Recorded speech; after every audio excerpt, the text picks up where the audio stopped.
ENNEAGRAM. Figure out your personality and improve your relationships. Written by Amy Gileson. Narrated by Bonnie Rogers. Chapter 1. The Definition and Reach.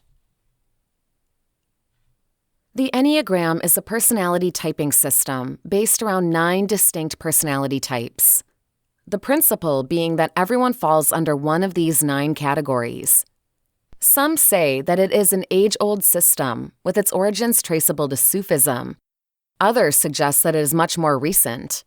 However, it is a fascinating system with more intricacy than meets the eye at first glance. Our personality develops in childhood. It is our coping strategy which we develop to deal with our own personal environment. There are 9 unique patterns acknowledged in the Enneagram, but it also predicts how each of the 9 personalities will change under stress and, in addition, when we're feeling completely safe and secure. So, why would we want to categorize anyone as a certain personality type? Well, in spite of the fact that we can go to the moon, most of us have huge trouble comprehending one another. A key to being able to understand other individuals is to first develop an appropriate comprehension of ourselves, and one way of doing that is to have a look at ourselves by means of the Enneagram. It isn't a simple thing to put your own character under the microscopic lens. You have to be prepared to hear and find features of yourself that you may not always want to know. You might not like some of the important things you find. There is no point in discovering something about yourself if you are not prepared to deal with the findings, and changing your conduct takes some time, work, and a good deal of commitment. A couple of things to bear in mind when using the Enneagram. First of all, we really need to identify that all personality types are basically positive, and that any negative conduct you might end up being conscious of can be corrected. Secondly, you should be really mindful about typing another person, or to put it simply, putting somebody into a certain Enneagram category. Understanding where someone is in the 9 points can definitely cause an enhanced understanding and better communication. However, the disadvantage is that it can also lead to stereotyping people, and that may lead you to associate specific negative responses with certain people. For example, we run the risk of deciding that because someone is a type 7, this means that they're uncommitted and always will be. Or if someone is a type 9, they will be lazy. By stereotyping people and trying to forecast their responses, we're imposing our own discriminative ideas, and that's just not an advantage. As we will see, each one of the 9 kinds of personality has positive and negative characteristics. That makes perfect sense, since no human being is flawless, but it isn't healthy to concentrate on the negative aspects of anyone's character. Accepting others for who they are and not what we want them to be leads to enhanced communication and more satisfying human relationships. What does the term Enneagram actually mean? Broken down, the words Ennea and gram mean 9 and model, respectively. So, what are the 9 character types? The real names will depend on whichever Enneagram teacher you follow, but the underlying categories are broadly the same. The perfectionist and reformer, the giver and helper, the performer and achiever, the individualist, the observer and investigator, the trooper or loyalist, the dreamer and enthusiast, the confronter, the boss, and the challenger, and the peacemaker and mediator. By understanding your own type, you can become a lot more understanding of other people's reactions. Inspiring yourself to achieve things in life will end up being simpler if you comprehend the drivers of your own behavior. Followers of the Enneagram really believe that everybody has one main underlying inspirational driver that, to a very large extent, determines our thoughts, emotions, and actions. This underlying driver or enthusiasm creates a person's paradigm or view of life. The enthusiasm is given a negative name, but it does not mean that the personality type is negative. It means that the character is primarily addicted to that specific behavior. But this is the raw material. With work, self-examination, and understanding, all character types are very capable of turning this negative into a positive. For instance, Type 2, the giver, believes that everyone needs help. The underlying inspiration is pride. The Type 2 character takes pride in believing that it can help everybody, hence developing an inflated sense of self-worth. However, by analyzing and understanding this motivation in life, it can transform this pride into humbleness and use its natural gift for helping people in a better way. The underlying driver for Type 9 is sloth, as in being really lazy about life. Making choices takes energy since they must weigh up both sides of the argument, so it is easier just to ignore troubles and wait on them to go away, or for someone else to fix them. Nines value consistency above everything else. If an understanding of this driver is not developed, they will spend their lives trying to keep away from dispute or sidestepping arguments. However, nines, like all of the other character types, can be a fantastic asset to the world. Once they comprehend that their fundamental underlying inspiration is sloth, they can enhance by setting little goals and structuring processes to guarantee that they achieve them. Their natural dream to stay away from dispute permits them to develop psychological detachment, which is very beneficial in unpredictable circumstances. It is very essential to realize that everyone has only one type. You cannot belong to two camps. Some people, specifically those that have just begun studying the Enneagram, think that they're a mixture of the different character types. They identify characteristics which appear to support this idea. Our personal attributes are not the same as our underlying inspiration. We can have comparable attributes and responses to others, and yet be absolutely different character types. It could be challenging to categorize yourself as a particular type. We all have an image of who we are instead of knowledge of who we are.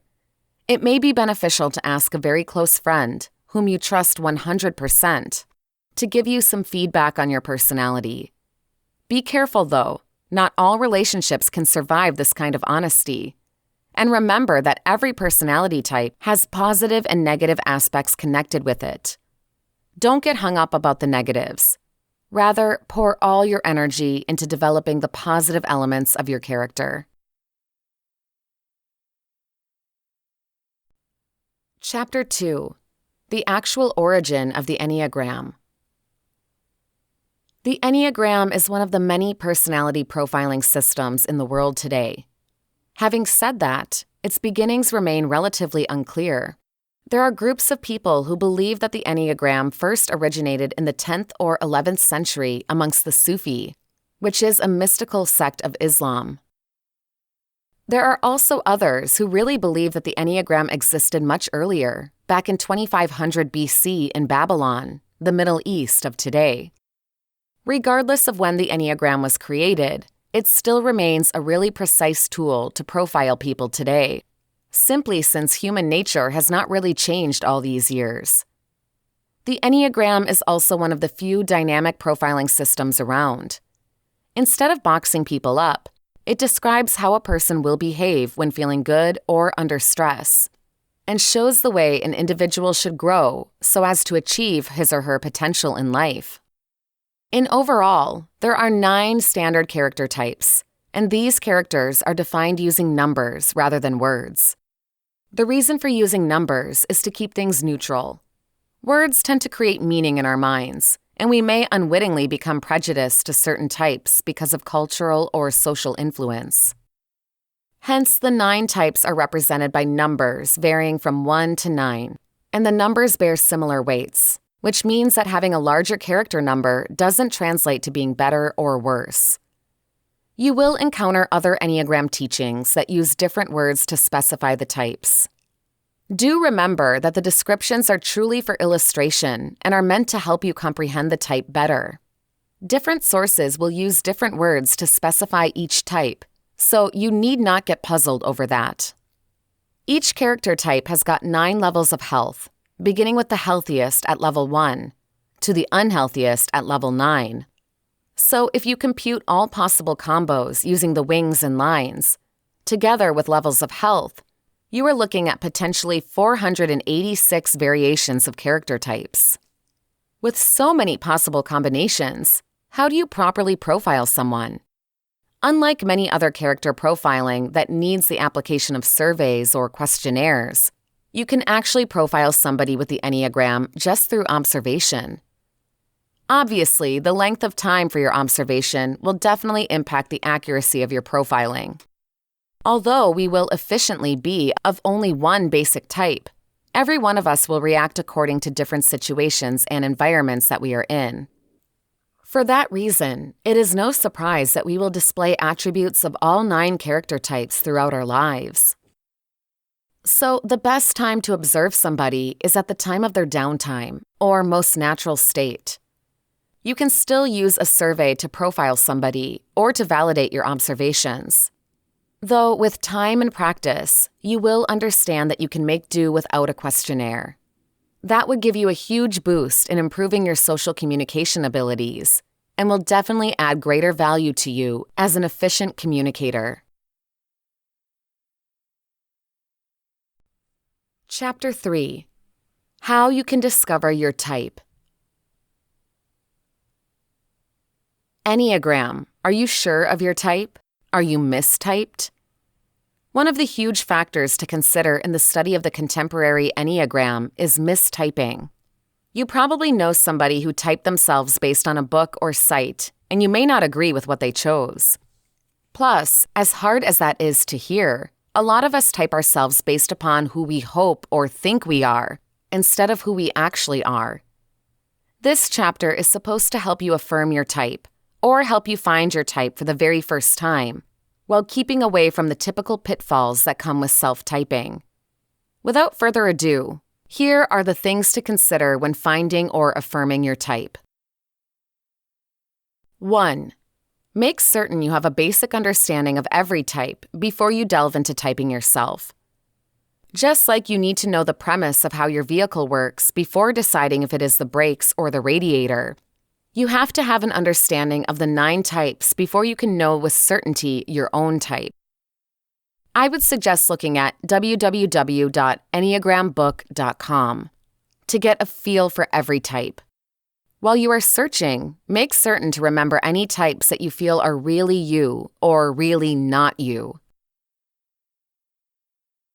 2. Take the totally free Enneagram test. There are a few tests out there that will attempt to find your type by an online test. Even though these are far from infallible, they definitely are a part of the process. I won't suggest one in particular, but you can Google Enneagram test to find one that suits your needs. 3. Answer the questions on the test truthfully. Ensure you don't answer the way you like to think of yourself or want yourself to be.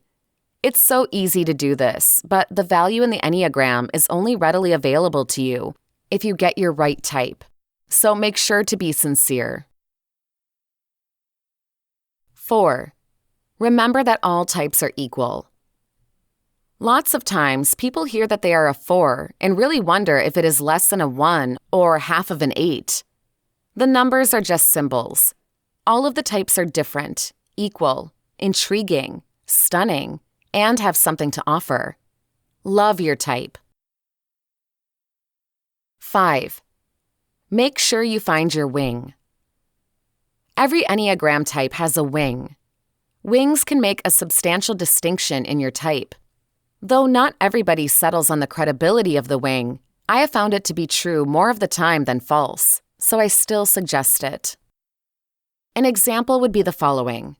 A type 3 could have a wing of a 2 or a 4. It would be written like this, 3W2 or 3W4. A type 6 could have a 5 wing or a 7 wing. See the pattern? In order to find your wing, I would look at ENNEAGRAMBOOK.com under your type number and find the wings section and see which one seems to fit you more. The wings are normally a lot easier to understand than your type. 6. Remember that you may not see your type so plainly in yourself. It is really hard to see ourselves with objectivity.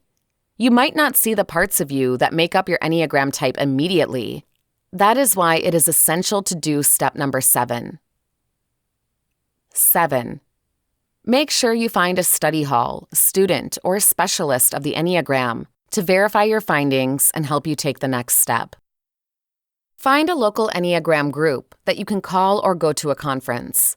It is very easy for somebody to hang out with you for a couple of hours and after having several discussions, let you know if you have found the right number. Somebody's type is a lot about their energy, and somebody who has been practicing and studying the Enneagram for a while has developed their aim. Moreover, a great many instructors think the oral custom of the Enneagram is actually the only way the lineage can be passed. So if you happen to be truly interested, having a group of friends and a group to learn with and from is really the most effective tool you can have. Chapter 4. The Types from the Enneagram. You can get a lot from knowing your type and others around you than just, say, discovering which color your character is. With the Enneagram, you can really acquire an insight into yourself and learn what truly encourages you at the core. Uncover your enthusiasm. The reformer, the helper, the achiever, the individualist, the observer, the loyalist, the enthusiast, the challenger, and the peacemaker. Welcome to a fresh outlook on character, simple yet deep-reaching system on human personality types. The Enneagram can help you find what truly drives you and each other person you know in life, and how to take advantage of that knowledge. Think about this for a minute. Does work just feel like a bit more than abuse, and you're going through your days like a zombie? Wake up, go to work, get home late and worn out, perhaps grumpy, flop down on bed, rinse and repeat. Well, maybe the answer is easy. If your job doesn't satisfy your inner motivation, it's never going to feel very gratifying for you. You're just going through the movements. Or if work is remarkable and you'd like to understand people better, like your crush or that quiet girl who won't leave the corner, and even that bothersome guy who won't stop bragging, the Enneagram can be an incredible help in looking at things from their viewpoints.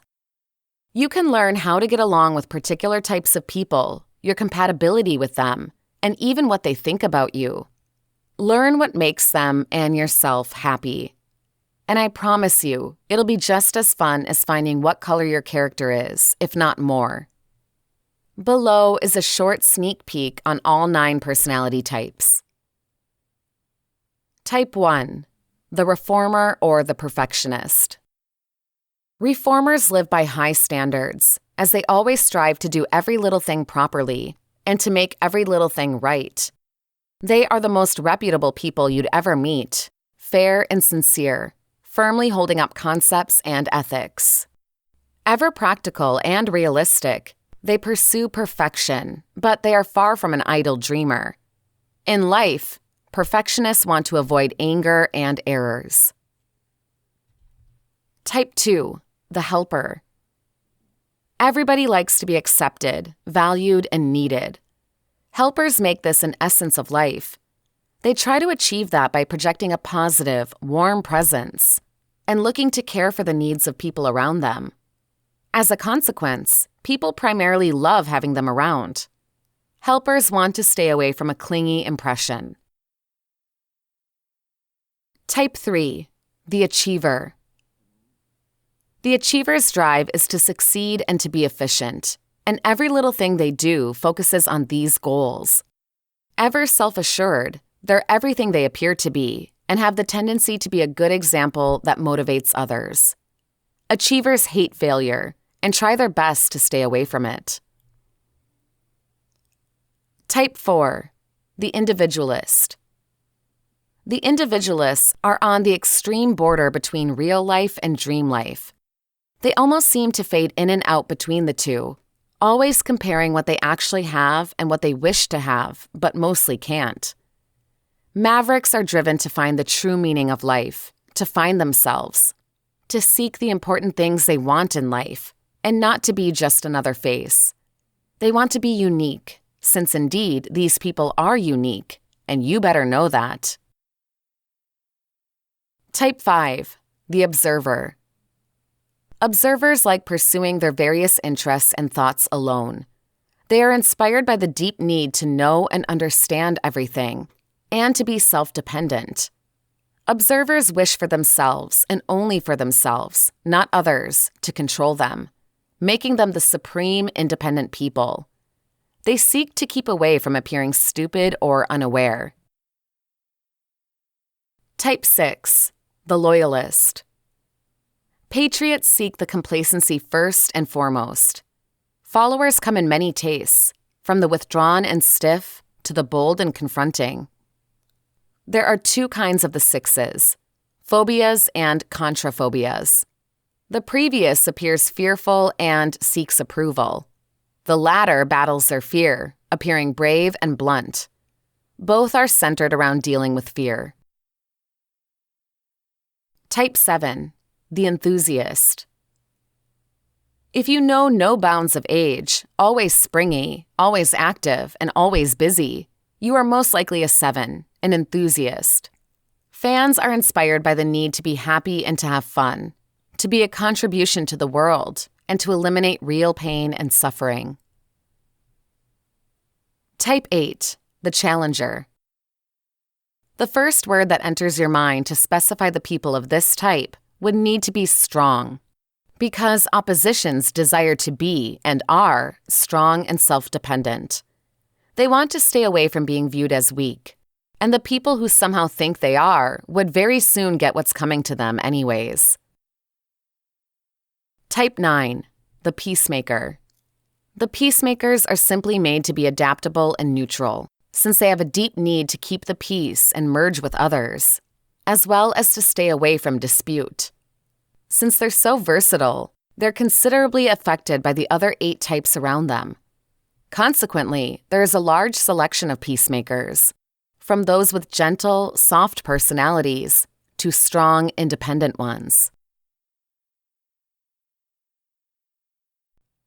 Chapter 5. Why is self-awareness important? Self-awareness is the capability to see yourself obviously and objectively through reflection and self-questioning.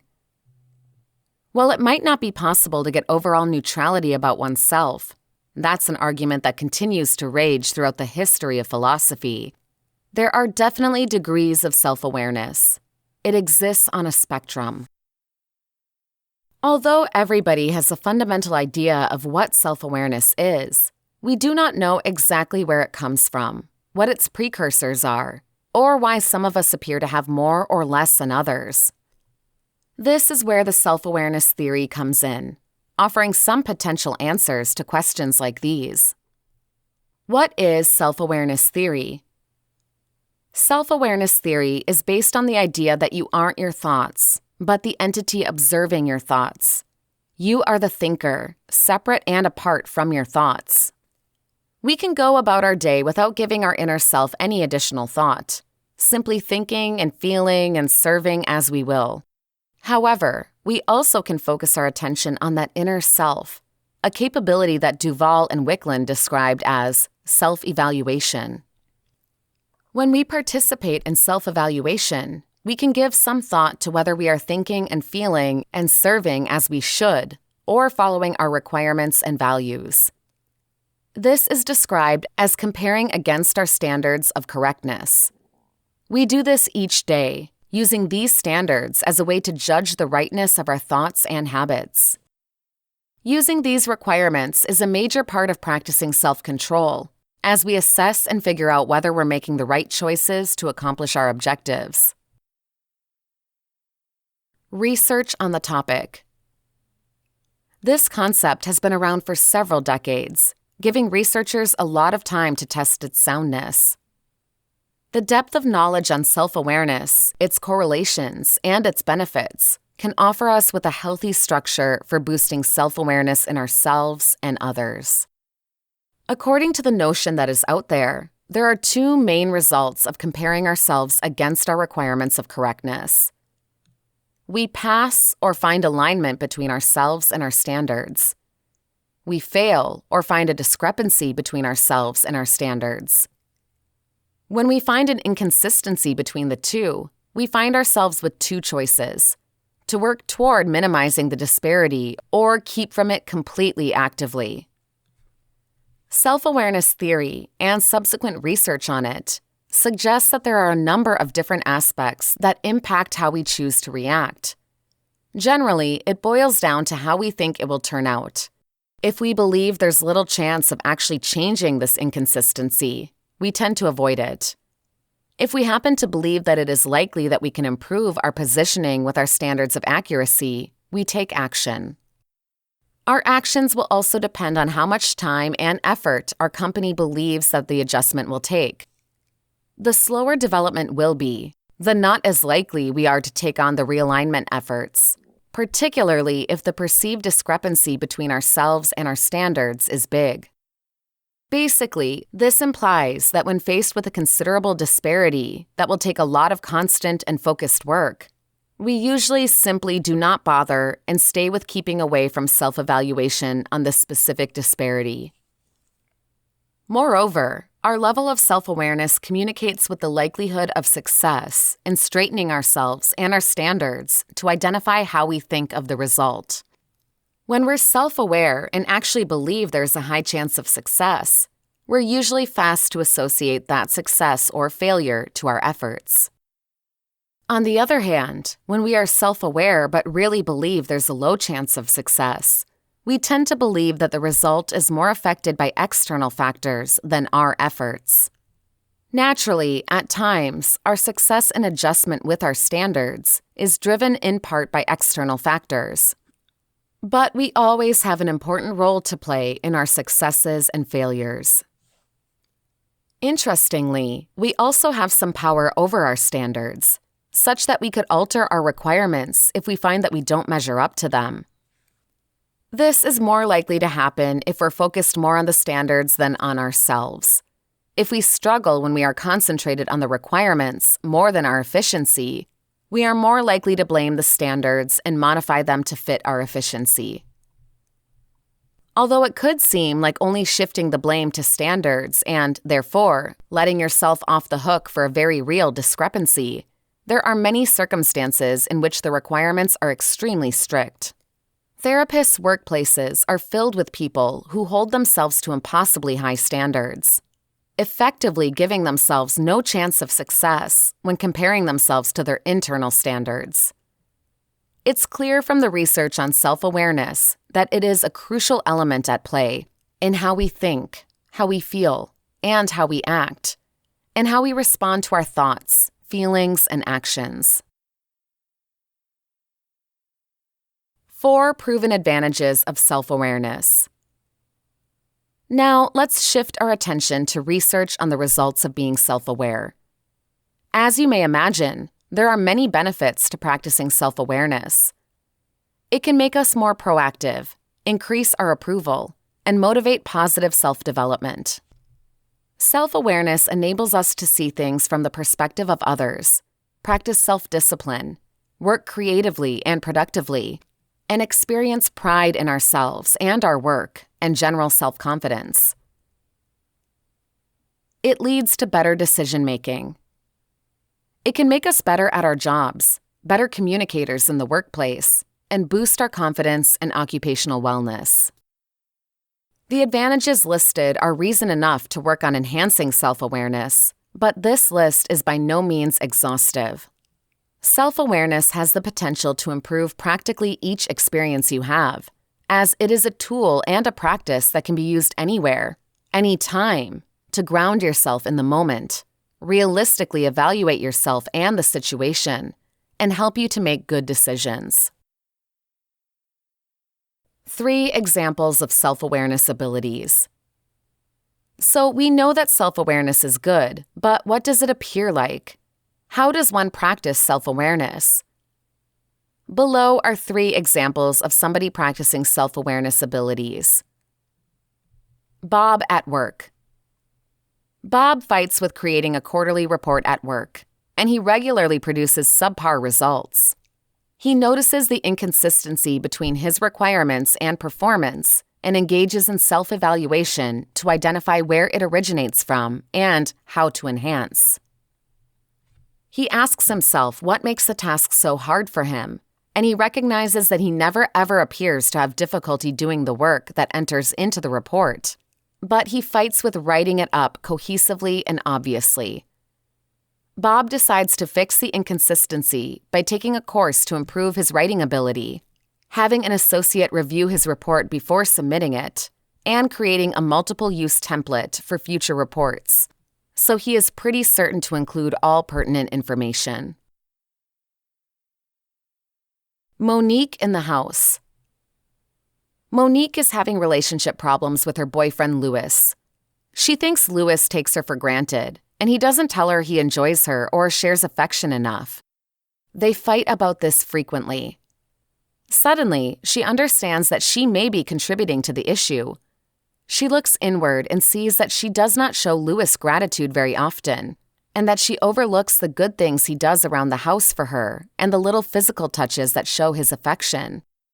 Monique considers her thought processes when Louis really misses an opportunity to make her feel loved, and notes that she presumes he intentionally avoids doing things that she likes. She hangs around thinking and talking with Louis about how they want to show and get love, and they start to work on enhancing their relationship. Bridget on her own. Bridget deals with low self-esteem, which causes depressive symptoms.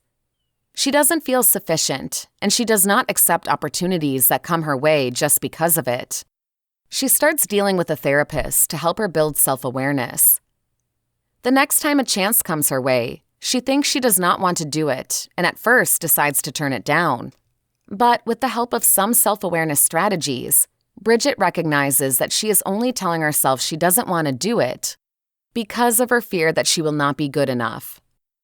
Bridget reminds herself that she is enough and redirects her thoughts to, "What if I prosper?" rather than, "What if I struggle?" She accepts the opportunity and continues to use self-awareness and self-love to improve her chances of success. These 3 stories exemplify what self-awareness can seem like and what it can do for you when you tap into it. Without self-awareness, Bob would have kept kipping down bad reports, Monique would have continued in an unfulfilling relationship or broken things off, and Bridget would never ever have taken the opportunity that helped her grow. If you try to find them, you can find these stories all over. 5 ways to increase your self-awareness. Now we have some specific examples of self-awareness in mind. We know what it appears like to embrace self-awareness and grow. However, how do you do it?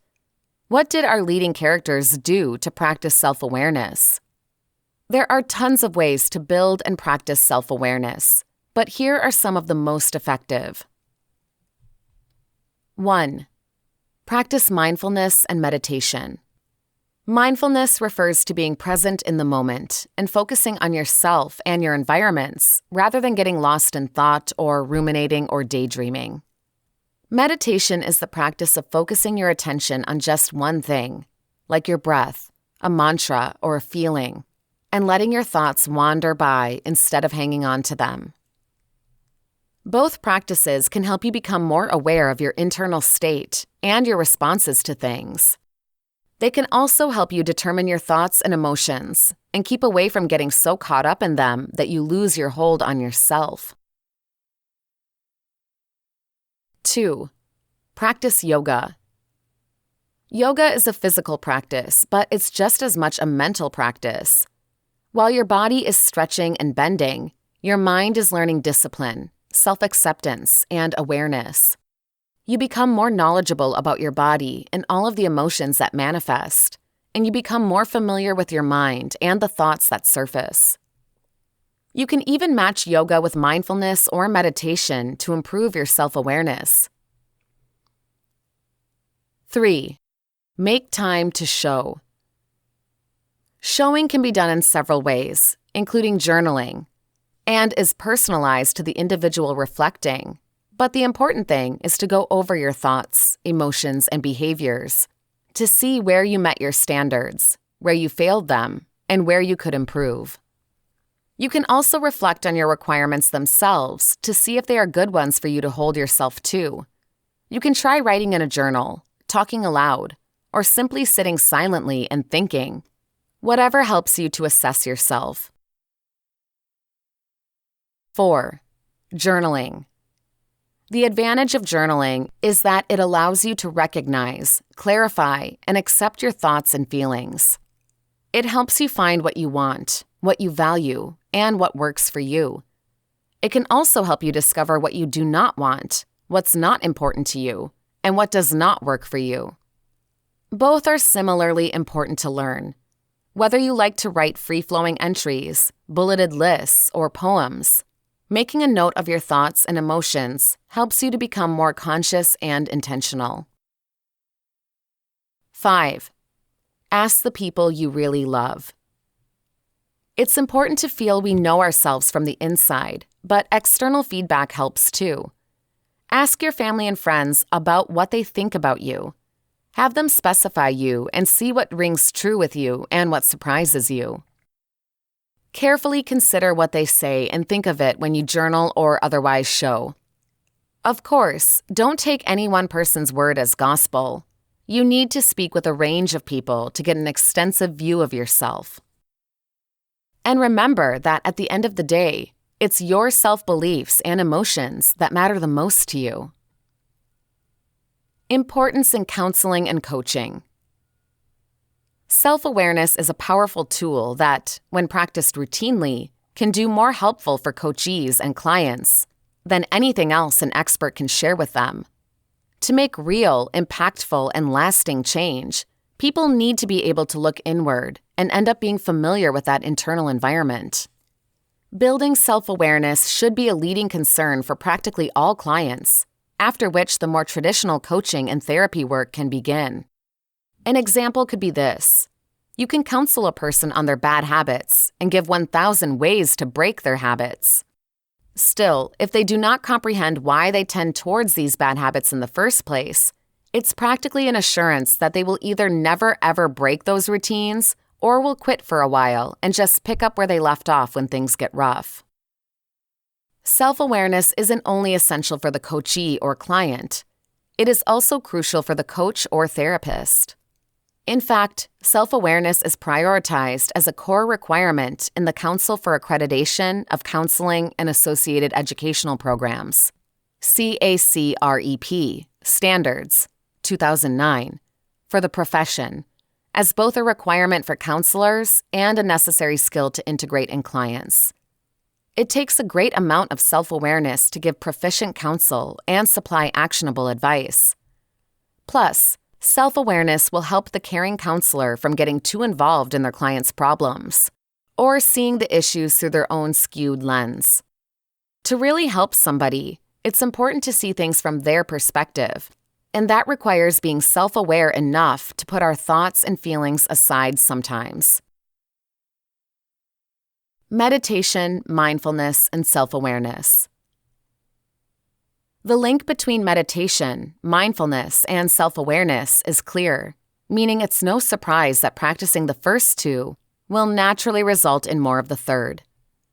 When we meditate or practice mindfulness, we're focusing on the things that can typically get disregarded in our busy daily lives, the present moment and our own internal experience. Those individuals who learn more about their thought procedures and patterns are more able to adapt and enhance them, both by just understanding their procedures and patterns and by giving themselves a mechanism for practicing and improving. Undoubtedly, a program intended to boost self-awareness, among other things, through yoga and meditation, led to a variety of enhancements, which includes more positive effects, less tension, greater mindfulness, improved durability, and even greater job fulfillment. Self-awareness and emotional intelligence. Emotional intelligence can be described as the cluster of capabilities that enable us to recognize and regulate emotions in ourselves and others. According to the most popular theory of emotional intelligence from psychologist and author Daniel Goleman, Self-awareness is not only important for emotional intelligence, it is just one of the 5 parts. These 5 components are self-awareness, self-regulation, social abilities, empathy, and inspiration. Other popular theories of emotional intelligence also include self-awareness as a core element, making it one of the factors that essentially all scientists and experts settle on. Self-awareness is a required building block of emotional intelligence. It is the foundation on which the remainder of the elements are built. One must have self-awareness to self-regulate, and social skills will be weak and of little use if you aren't mindful enough about when and how to use them. If you are aiming to build your emotional intelligence, self-awareness is the first step. Ensure you have developed strong skills in self-awareness before giving the other aspects your all. 4 tips for improving self-awareness in relationships. If you want to be more like post-reflection Monique than pre-reflection Monique, describing examples of self-awareness skills in the action above, or if you're going to help your clients with their relationship concerns, here are some excellent pointers for introducing more self-awareness within the context of a relationship. Practice mindfulness, especially when engaging with your loved ones.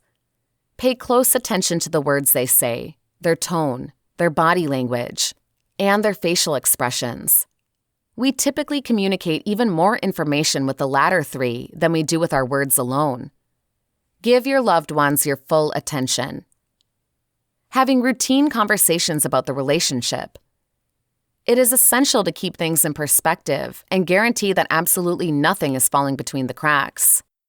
When you have routine conversations about your relationship with your loved ones, it's much harder to stay away from or neglect things that can turn into problems. It also helps you reflect on your part and come prepared to discuss your thoughts, emotions, and habits, along with your loved ones. Spend quality time together and apart. That is especially important for romantic relationships, as we typically find ourselves spending most or even all of our spare time with our spouse or partner. Still, as much as you really love and enjoy hanging around your partner, everybody needs some quality time alone.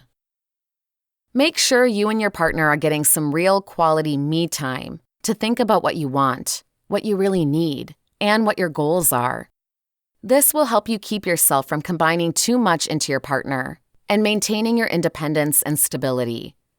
After this, since there will be 2 independent, stable, and healthy adults in the relationship, it will be much more satisfying to both partners when they spend quality time together. Share your perspective and consider theirs. It's easy to get too caught up in our perspective on things. Nevertheless, healthy relationships require that we consider other people's needs in addition to our own. To know what our loved ones need and to provide on those needs, we must first identify and understand them. We do this by practicing our self-awareness and sharing that awareness with our loved ones. If you never check in with your loved ones on their views or emotions, it can trigger you to wander apart and inhibit real, gratifying intimacy. Ask your loved ones for their perspective on things and share your perspective with them. Role in the workplace and leadership. As noted earlier, self-awareness enhances our communication, confidence, and job efficiency. It's simple to see how self-awareness can lead to these results in the workplace, as better self-evaluation naturally results in enhancing the alignment between our actions and our requirements, resulting in better efficiency. According to Tasha Eurich at the Harvard Business Review, self-awareness can be divided into 2 classifications or types: internal self-awareness and external self-awareness. Internal self-awareness is all about how well we see ourselves and our strengths, weaknesses, values, and so on, while external self-awareness is understanding how others see us with those exact same elements. Good supervisors and leaders need both to perform well in their roles. Although you might think that more experience as a leader and greater power in somebody's role leads to better self-awareness, that might not be true. Experience can be positive or negative regarding learning and enhancing the self. Even positive experiences can lead one to attribute success to themselves when it might have more to do with the scenarios, leading to incorrect self-confidence. In fact, the HBR notes that only 10 to 15% of those they studied display self-awareness, though the majority of us believe we are self-aware. To enhance self-awareness, Urich advises introspection, but with a concentration on asking oneself the right questions. She notes that asking why may not always work, as tons of our internal procedures stay shrouded in our own subconscious or unconscious minds. Instead, asking what could cause better introspection. For instance, rather than asking, "Why do I flop at this task so often?" you may ask yourself, "What are the scenarios in which I flop at this job, and what can I do to change them?" It's not a foolproof method, but it can help you in improving your self-awareness and increasing your positioning with your requirements on certain activities. Self-awareness in students and children. Self-awareness isn't just for supervisors and employees. It can also significantly benefit students, children, and teenagers. The exact same benefits that make us more productive in the office can make students more productive in the classroom and at home. Better communication with teachers and peers, more self-confidence, and more satisfaction with performance can all result in happier, healthier students. These advantages also really apply to sophisticated students. Increased self-awareness leads to more self-care in health students, and a much better grasp on an individual's strengths and abilities, together with an increase to emotional intelligence in law students. In essence, a little additional self-awareness can be of great benefit to anybody with the will to improve. This piece includes a description on self-awareness, an expedition of the idea of self-awareness, examples, and pointers and tools you can use to improve your self-awareness. We hope you find this information practical in increasing your awareness or the awareness of your clients. This has been ENNEAGRAM. Figure out your personality and improve your relationships. Written by Amy Gileson. Narrated by Bonnie Rogers. Copyright year 2020 by Amy Gileson. Production copyright by Amy Gileson.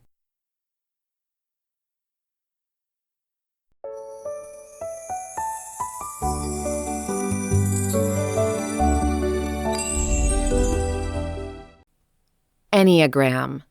Figure out your personality and improve your relationships. Written by Amy Gileson. Narrated by Bonnie Rogers. Chapter 1. The Enneagram's 9 Personalities. Enneagram Type 1. The Perfectionist. This personality type is also called the reformer. Their hidden motivation is anger. They chase after perfection in life, and when it does not happen, they typically get angry and then really restless. They are exceptionally faithful and ones with high ethical values who work very hard to protect and look after their family and loved ones. They have many positive qualities. They have an exceptional eye for detail, for example. In impact, they will dot all the I's and cross all the T's in all that they do. Driven by a harsh inner critic, they always try very hard to make certain everything they do is as perfect as it can be. This triggers their need to enhance, which can be beneficial for all concerned, but which can also prove to be burdensome to both the Type 1 and those who are on the receiving end of the Type 1's reform efforts. But they also have negative qualities. They can be really fast to judge others, though they feel extremely guilty doing so. Regardless of their clear gifts, they often cannot like their own value and tend to have to cope with their inner critic. the voice inside their head telling them how worthless they are. They tend to believe that others are just being good when they give them a compliment. As they are perfectionists, they put themselves under constant pressure to do better, work harder, and attain more. That can make them appear aggressive and uncaring in group situations. Are you a perfectionist?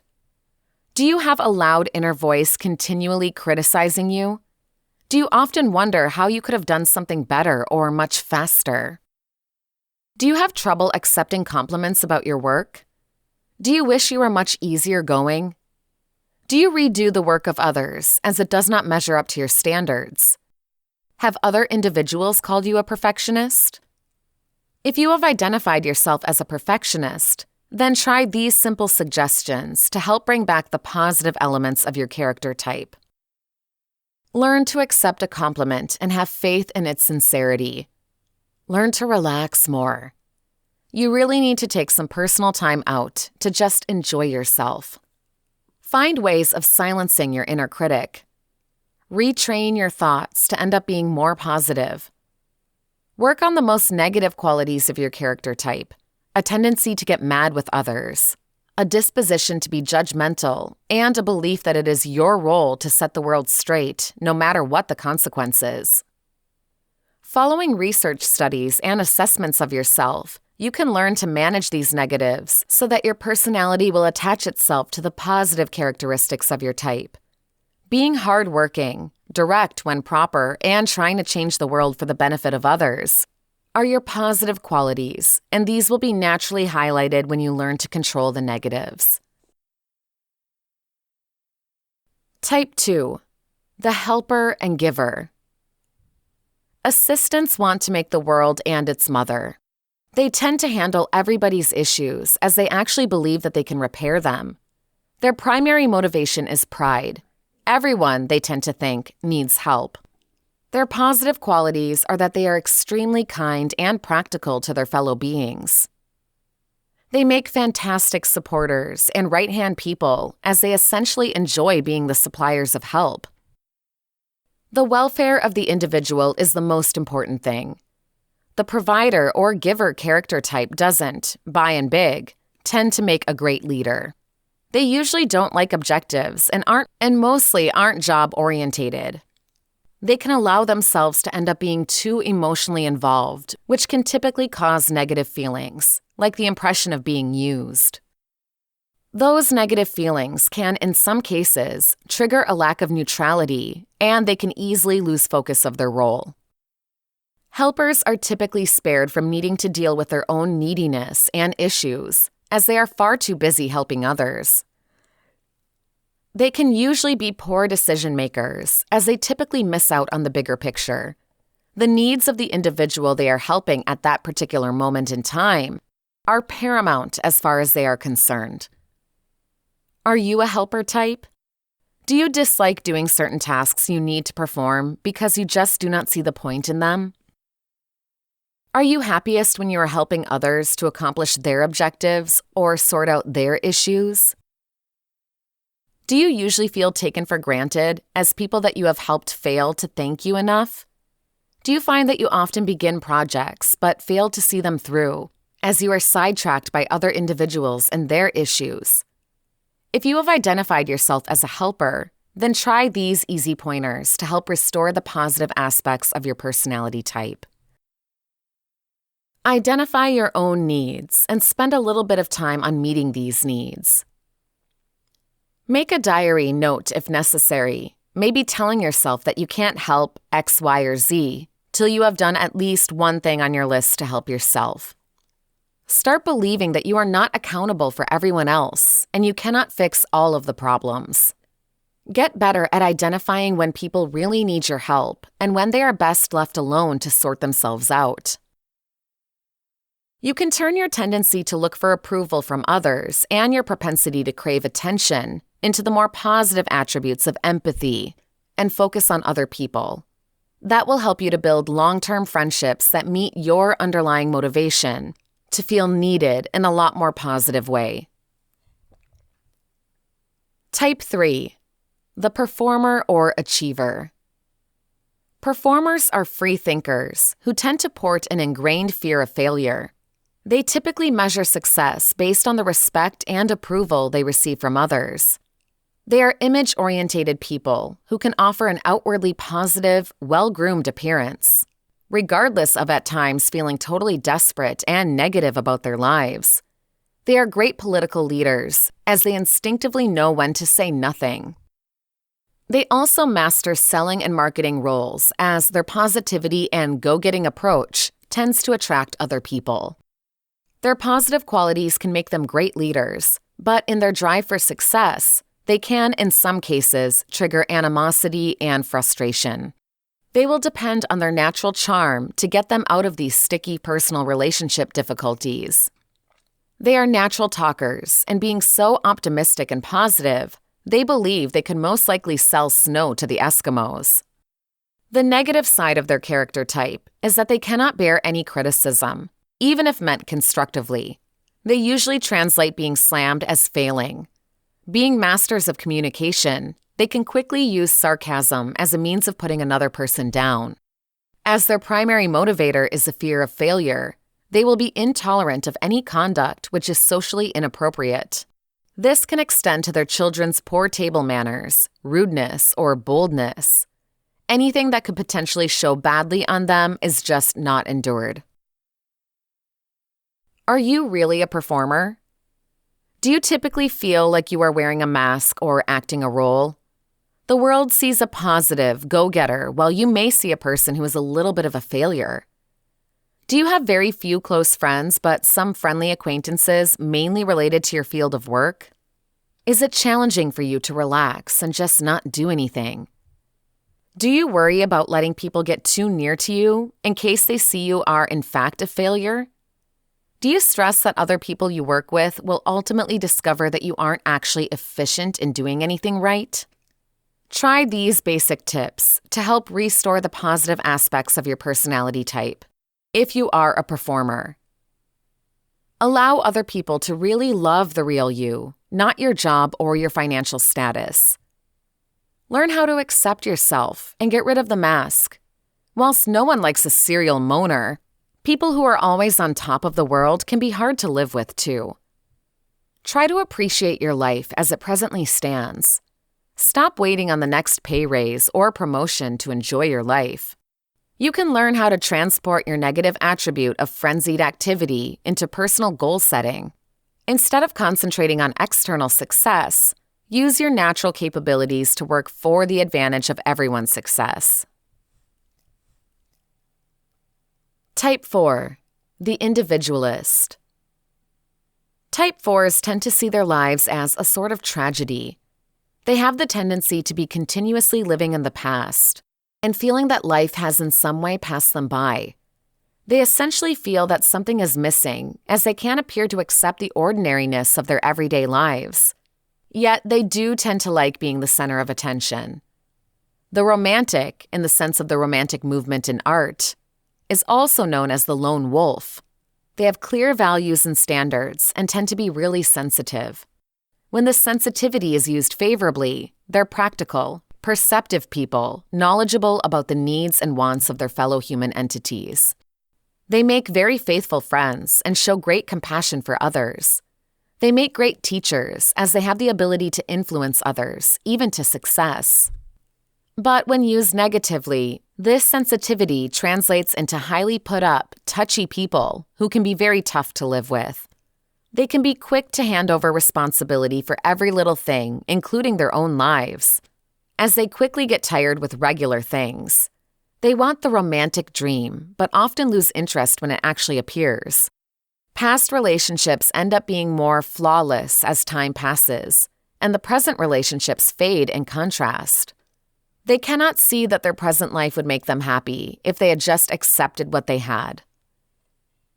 Some questions to ask if you think you might be a 4. Are you locked in the past, analyzing relationships that might have been? Do you tend to gravitate toward the significant side of life, clothes, food, and people? Do you often experience so many different emotions that you're unsure what you are feeling and end up being overwhelmed? Do you suffer a sense of loss or abandonment, even when in a close, nurturing relationship? Tips to try to reduce the negative aspects can include: mourn a previous relationship, but make certain you can let it go. Stop dwelling on and transforming the past. Work on decreasing the dramatic temper tantrums and learn how to control your mood swings. Recognize the benefits of your existing life and partner.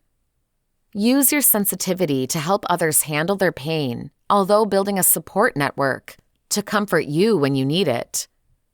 You can reduce your introspective behavior and feelings of frustration and concentrate on loving yourself and using your natural capabilities to show empathy and help for your fellow man. Type 5, the observer. As the name suggests, this character type watches the world go by from the security of their ivory tower. They aim to achieve greater clearness and comprehension of the world around them. They don't like confrontation or dissent, so they tend to take the third-party view, declining to get associated with any family squabbles. They tend to make headstrong leaders as they're totally positive in their own abilities. They know that they will either have a deeper comprehension of the topic already, or else have the ability to learn it.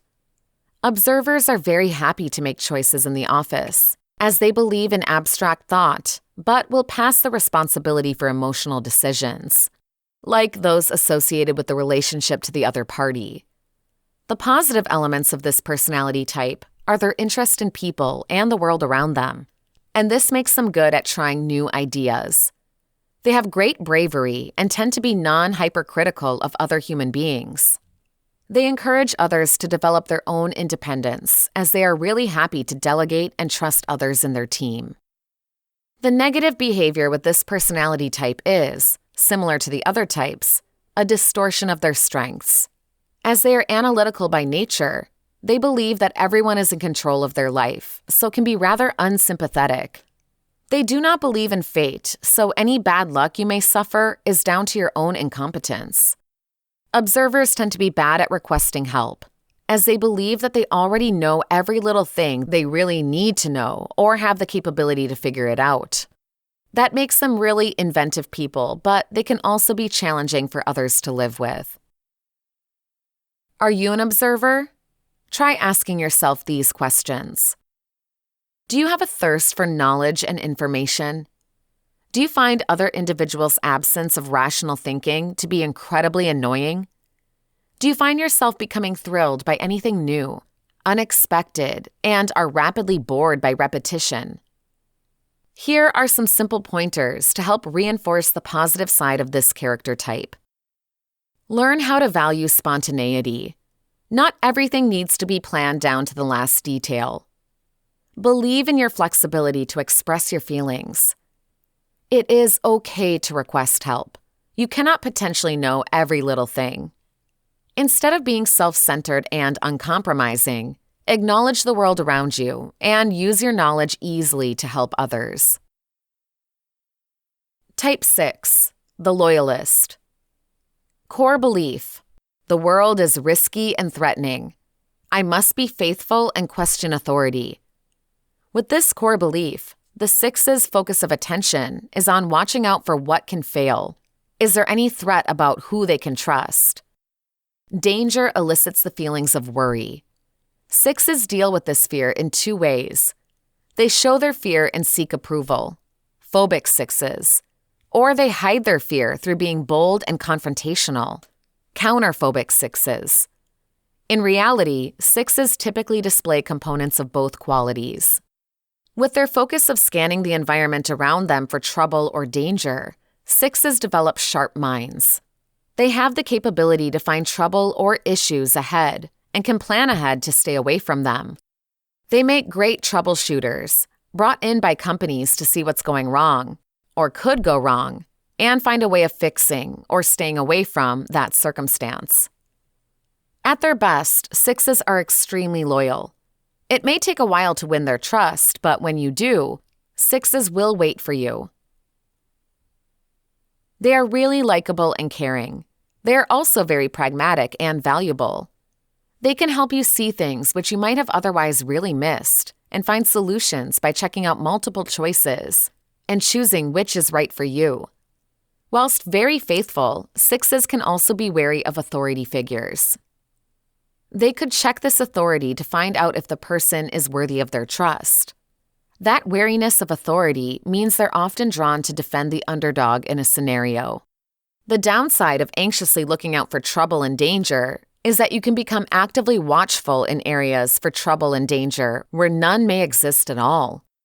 Envisioning the worst, they continually run this in their minds to the point at which they start to accept their imagination as reality.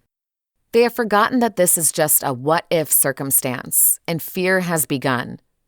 At this time, they can become extremely defensive and inflexible, and sometimes bring about the feared outcome just through their behavioral reaction to the perceived hazard.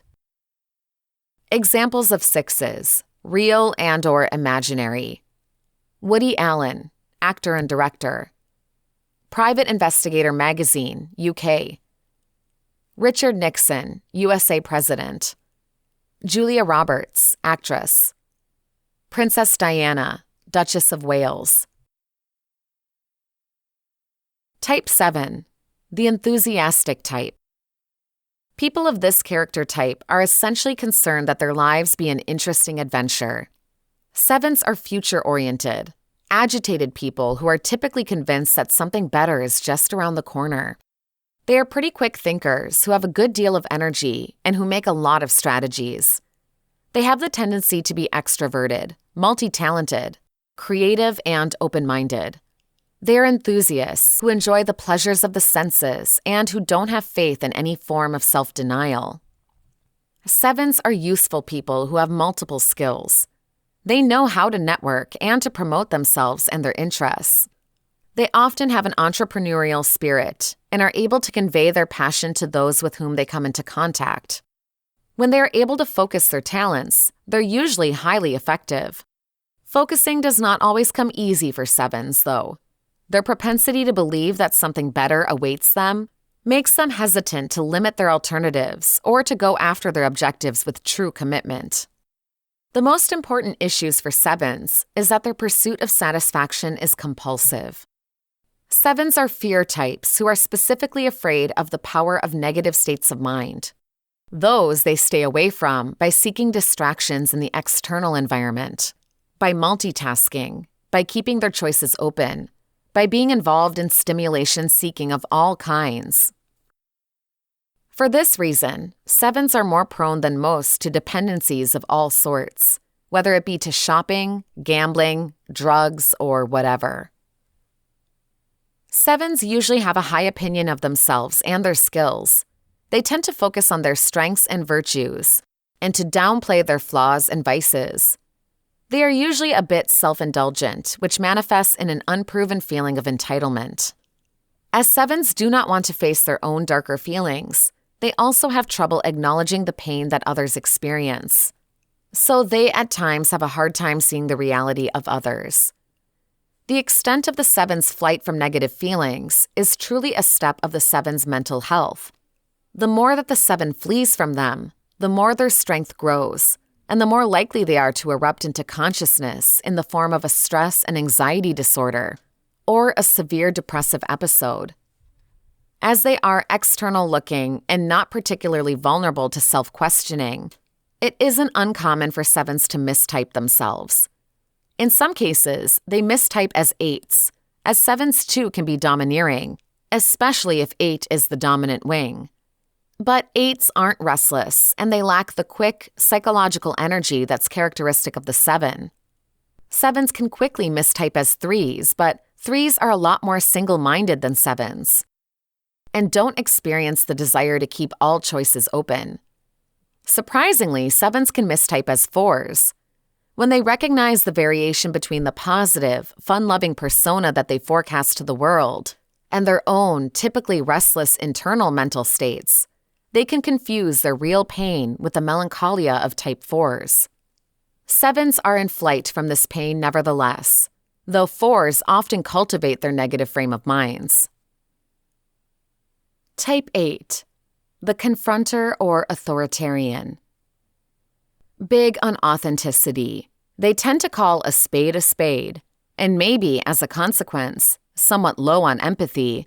Type 8s tend to prosper on obstacles and are prepared to deal with almost anything that life provides. They see themselves as the knights of the kingdom, and their job is to safeguard the innocent and the less able. Their hidden motivation is feeling of weakness, so to stay away from this, Type 8s developed a heightened sense of power. You can feel their presence as soon as they go into a room. These personality types prosper in the military or political world.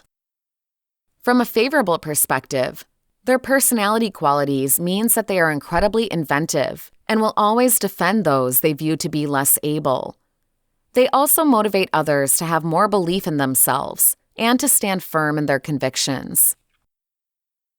They tend to really believe that the end justifies the means, so control situations to their advantage. They tend to see circumstances in a black and white way, which can trigger them to be inflexible.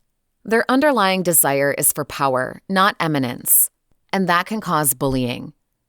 They have the natural ability to spot a weakness in their opponents. They might not always win the fight, but if you take them on, you are going to know that you have been in a fight. Do you think you may fit the role of the confronter or authoritarian? Do you often find yourself fighting for other individuals' rights without fear of any repercussions? Do people who take ages to make a point aggravate you the most? Are you a natural leader? Do you think you are a useful person, one to get the job done? Some pointers to help make the positive side of your character type shine through are learning how to control your confrontational side. Life isn't black and white. Human beings produce complex problems, and it might not always appear which side is the right one.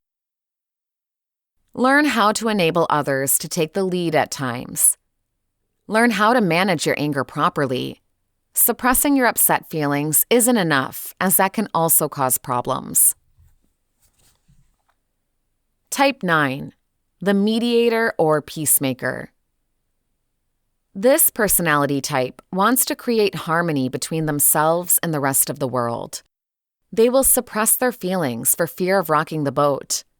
They believe that you shouldn't make waves. You cannot please everybody, so why even bother even attempting? Their hidden motivation is laziness. They can be practical and tend to use common sense to fix any problems or concerns they encounter. You have probably heard a person being referred to as a gentle giant, and this would be a best description for this personality type. Once they have mastered their personality type, the positive aspects of inner peace and tranquility make them specialists at dealing with difficult people. Being even-tempered, they do not rise to the bait, and for that reason, their presence has a soothing impact on most inconsistent circumstances. They are able to maintain a healthy detachment, thus stopping the need to take sides in an argument. For this reason, they make excellent arbitrators. But arbitrators can suffer from a lack of self-confidence, which causes them to dwell on the past. They don't value themselves or their input to relationships, which helps them to justify their underlying inspiration of laziness. Their view being, my input isn't that important, so why waste my energy and time putting it right across? In the working world, though really capable at their jobs, they will usually stay away from getting promoted into positions that include tension and responsibility. As they wish to keep away from conflict at all costs, they will typically disregard even a direct question if they know that the answer will upset anybody. They will maintain this silence until the other party either solves the issue or gives up trying. By enforcing silence, they do not need to cause conflict or handle the fallout. So, are you a mediator? Do people say something about the simple fact that you will do anything to stay away from an argument, even leaving if needed? Do you work on the basis that if you keep your thoughts to yourself, you can't trigger an argument? Do people perceive you as easygoing, whilst inside you may be in turmoil? Do you prefer the basic pleasures in life? Some pointers to help your positive qualities shine through are: try setting some personal goals and enforce deadlines by which they must be achieved. Learn how to recognize what you want rather than what others want. Using small steps, try making a point of making a decision. When a person asks you an important question, think of what you want and admit to it instead of keeping quiet. Stop doubting yourself and learn how to accept and love yourself. You have the ability to move mountains once you make the most of the positive aspects of your personality. Chapter 2. When Enneagram Types Differ on Values and Careers. In the novella Palace of Desire, the Cairo Trilogy 2, by Naguib Mahfouz, 1957, it's time for Egyptian teenager Kamal to choose which college to go to. His father wants him to end up being a legal representative, but Kamal wants to go to teacher's college. The dad, who values status and respect, tells him that since teacher college is free, it hardly ever attracts students from good families. The father is probably a 3, an achiever in the Enneagram character system. Teaching is absolutely devoid of magnificence or esteem, he says. Men of difference have refused to let their daughters wed a teacher, so why don't you participate in law school instead? However, Kamal cannot understand how money has anything to do with the value of learning. Kamal, a 4, romantic, reveres the worlds of dream, morality, literature, principles, philosophy, thought, and the lessons history can teach. He intends to write a book someday. His emotions are deep, probably the most fundamental part of his life. However, to his father, emotions, consisting of likes and dislikes, are irrelevant. It is results that count. Kamal and his dad don't see eye to eye where values are concerned. Kamal reveres the sublime ideas and ideal world found in books, while his father prefers the material world. Kamal demonstrates learning superior to prestige and wealth, father, while his father sees learning only as a means to status, eminence, and wealth. I once had a good friend who was impressed with her high school friends, who had become physicians. After beginning a career in teaching, she decided to go to medical school but was declined. She could end up being a dental expert, though, so she went to dental school, which was hard on her and her growing family. The real job of being a dentist was a lot more hard. She wasn't organized enough to be comfortable running a dental practitioner's office. It appeared that she had made the wrong turn. Though it paid less and didn't have the eminence she wished for, teaching had been more fulfilling to her emotionally. It fit her abilities, character, and personality. Returning to our story, Kamal's father gets more and more frustrated with his child. He complains the fact that his sons do not have personalities like his. He tries to change Kamal's mind by explaining that there are no statues of teachers. He wants Kamal to end up being one of the great men who shake the world with their distinctions and rank.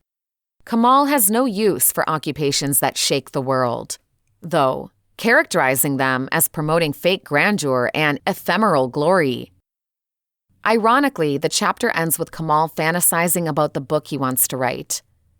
It will be the shapes and sizes of the Holy Quran and will shake the world. Chapter 3. Happiness Through Your Personality. Professor Sonia Lubomirsky actually believes joy does not just feel good. It precedes, associates with, and results in success in life. She performs research on joy. Correlational and experimental evidence shows that happy people, or those randomly appointed to a joy manipulation in an experiment, are physically healthier and more creative, more likely to get wed or to win job interviews, make more money, be more efficient and philanthropic, and cope better with the misfortunes of life. Beena Agarwal measures signs of societal progress. Eventually, we need both objective and subjective steps to properly reflect lifestyle on a global scale. And specifically, when it comes to framing policy, measurement, and quantification, even when it comes to joy, is important. If enough people feel their joy depends upon living in an environmentally sustainable and equal world, the pursuit of happiness could even benefit the planet. Happiness and type. My mom was most likely a 2, helper, in the Enneagram system. She loved love. When she used the word happy, she typically meant she has found someone, so now her life is satisfied. 3s, or achievers, often gauge joy in terms of performance and/or belongings. They like to paint. They measure their happiness partly by how many of their paintings have been bought and are hanging in people's houses. Most of my 4 romantic good friends see the world happy as trite. Life to them is about values, meaning, credibility, and psychological richness, and includes both light and dark aspects. Q, a 4, also likes to paint. Originates from communicating her feelings to others. As a 5 or questioner with a 4 wing, I hope for a well-balanced life, not a happy one. I don't relate well to people who smile all the time, for instance. Some 6s or questioners blame others when they aren't happy. Their sister, mother, dad, or scout leader. Other 6s feel grateful to be alive. Many are suspicious of the world being happy. 7 or adventurers typically emphasize joy and excitement. 8s or asserters like high-intensity experiences, whether they are fun or loaded with conflict. When 8s are really happy, they often show it with spirit. For 9s or peacemakers, joy exists in an environment of mellowness. 1s, perfectionists, can be happy doing things most others do not like. Packing, sorting, cleaning, organizing. Jan Conlon, a 1, says joy to her means seeing the excellence in absolutely everything, finding the humor and gifts of development in mistakes, being seen as flawed yet still loved, to have my well-earned knowledge accepted and valued. Extroverts may evaluate others on how close they match the passion of their own personality and could see introverts as dissatisfied. Happiness to them includes having plenty of things to do. Introverts usually define well-being and joy as having enough time to themselves. Chapter 4. The Anatomy of a Personality. In the Enneagram system of personality, one of the 9 types is our primary one. We also have a unique connection to 4 other types, our 2 wings and 2 arrows. Since I am a 5, observer, my wings are type 4, romantic, and type 6, questioner. My arrows are type 7, adventurer, and type 8, asserter. Every so often, I rate the order of strengths of all 9 types in my own personality. 5. I have always been silent, curious, reclusive, and shy. I am an INFP, introverted, instinctual, feeling, perceiving, with practically as strong thinking as feeling. My father, an INTJ researcher, a 5 with a strong 6 wing, had a big influence on me. His feeling function was developed in some ways. He was idealistic and a humanitarian, but weak in others. He did not like to read books or watch plays, and had no tolerance for strong displays of feeling. My life is more influenced by my 4 romantic wing. I love the arts and psychology. 4. My second type and value is my 4 wing, the romantic, particularly when it comes to the creative and compassionate sides of life. I was drawn to the piano early, majored in music at the university, and taught piano for many years. I practically never ever get depressed, though, and I am not a significant sort of individual. 9. I relate to how type 9 peacemakers often really appreciate nature and embody spirituality. I also associate with the 9's distaste for conflict. And I have a hard time making up my mind. My mother was most likely a 9 or a 2. 1. I am idealistic as 1 perfectionists are, but not a reformer. Like ones, I can be meticulous about some things. My father was critical of my schoolwork and tried to teach me to be logical and exacting. My mom tried to teach me to be a neat housemaid, her one wing, and only partly had a lot of success. 6. I am not really paranoid, but I am sometimes afraid, careful, and unpredictable. I also associate with the anti-authoritarian attitude of some 6s. 7. When I feel like a 7 adventurer, all my cares fly away and life is great. I really love feeling uninhibited and remaining in the moment, particularly when I'm playing the piano, drawing, or socializing with my good friends. This is one of my arrows. 2. Like many females my age, I was pressured somewhat to act a lot like a helper, but my life isn't organized around helping others. I am not as diplomatic or sociable as most 2s that I've understood. 8. Going toward my 8, asserter arrow, is growthful for me, but you would never mistake me for an 8. One reason I fell for the Enneagram was that I already knew I needed to end up being more confident, assertive, and outspoken, like many 8s are. 3. I am least of all like the 3, achiever. Aspiration, materialism, fixation with success, and marketing myself terrify me. Being intrigued and happy with what I am doing is much more enticing to me than success or making a splash. I am still attempting to understand the 3 part of me.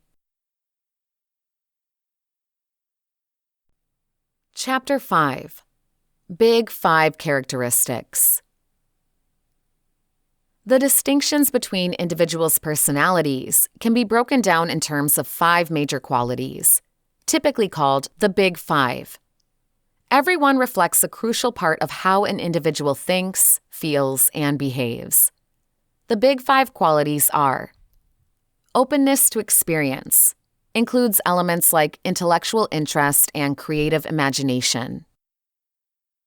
Conscientiousness, organization, efficiency, responsibility. Extroversion, sociability, assertiveness. Its reverse is introversion. Agreeableness, compassion, respectfulness, trust in others. And neuroticism, tendencies toward anxiety and depressive thoughts. Individual characters are thought to feature each of these 5 broad qualities to some degree. When the traits are measured, some people rate higher and others rate lower. A person can be more conscientious and less agreeable than the majority of people, for example, while scoring about average on the other traits. These qualities stay relatively stable during adulthood. People can also vary on the more particular facets that comprise each of the Big 5 traits. A reasonably extroverted individual might be highly sociable but not especially assertive. The 5-factor model is widely used by personality scientists, but it is not the only model. A more just recently introduced 6-factor model called Hexaco adds the element of honesty and humility to the original 5 traits. How the Big 5 personality traits are measured. The Big 5 qualities are usually assessed using one of multiple surveys. While these tests differ in the precise terms they use for each trait, they essentially cover the same broad dimensions, offering high to low scores on each. Openness to experience, also called receptivity, or just openness. Conscientiousness, extroversion, the reverse of which is introversion. Agreeableness and neuroticism, sometimes negative emotionality or emotional stability. One test, the most recent version of the Big 5 inventory, asks how much an individual concurs or disagrees that he or she is a person who exemplifies numerous specific statements, such as wonders about various things, for openness or receptivity, is organized, likes to keep things in order, for conscientiousness, is outgoing and sociable, for extroversion, is thoughtful and has a soft heart, for agreeableness. Is moody, has up and down mood swings, for neuroticism or negative emotionality. Based upon a person's ratings for lots of these declarations, or less for other tests, a typical rating can be calculated for each of the 5 traits. What does your rating on the Big 5 tell you?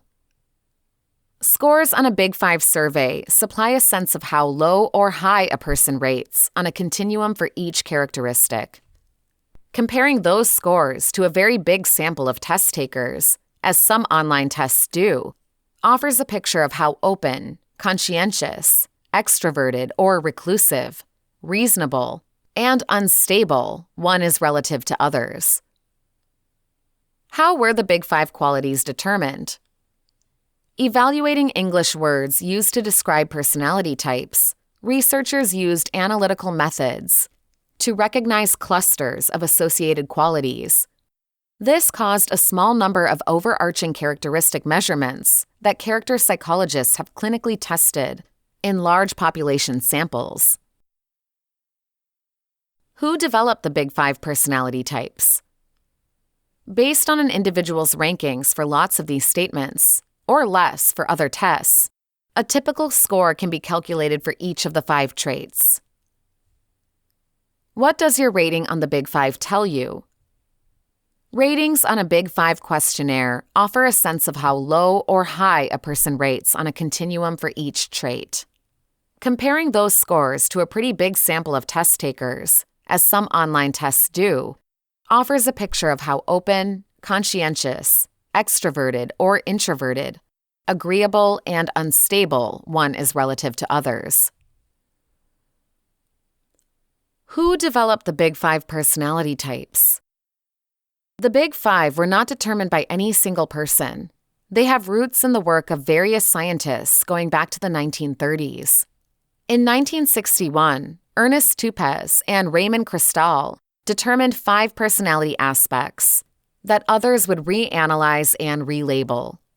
Louis Goldberg used the term Big 5 in 1981 to specify these broad aspects. Do Big 5 tests measure more particular traits? Some Big 5 surveys break the 5 primary traits down into littler subcomponents or aspects, which are associated with each other but can be independently measured. In the Big 5 inventory, for example, sociability and assertiveness are distinct elements of extroversion, while organization and responsibility are elements of conscientiousness. Why the Big 5 characteristics are important. The 5-factor model not only helps people better comprehend how they compare to others and to put names to their attributes, it is also used to explore relationships between personality and many other life signs. Those include substantial results like physical health and wellness, and also success in social, academic, and professional contexts. Personality psychologists have observed trusted associations between how people rate on quality scales and how they fare or feel on average in different elements of their lives. What can Big 5 scores tell us about other outcomes? Rather a lot, at the very least in Western samples. There's trustworthy proof, for example, that extroversion is related to subjective wellness, neuroticism with lower work dedication, and agreeableness with religiousness. Certain characteristics have been connected to mortality risk. However, these are overall patterns and don't mean that a trait always triggers any of these outcomes. Can Big 5 characteristics change? Yes. While personality type steps have a tendency to be fairly consistent over short amounts of time in adulthood, they do change throughout a lifetime. There is also reason to believe that deliberate personality change is possible. The Big 5 and other personality tests. Different ways of representing major qualities have been proposed, and personality scientists continue to disagree on the number of distinct attributes that can be measured. The 5-factor model controls the rest, as far as psychologists are concerned. though multiple types of evaluations exist to gauge the 5 qualities.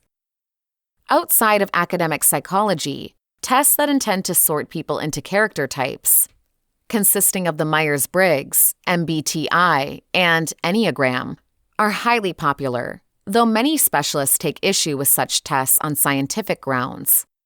The 5-factor model has conceptual and empirical strengths that others lack. How do Big 5 tests compare to the Myers-Briggs?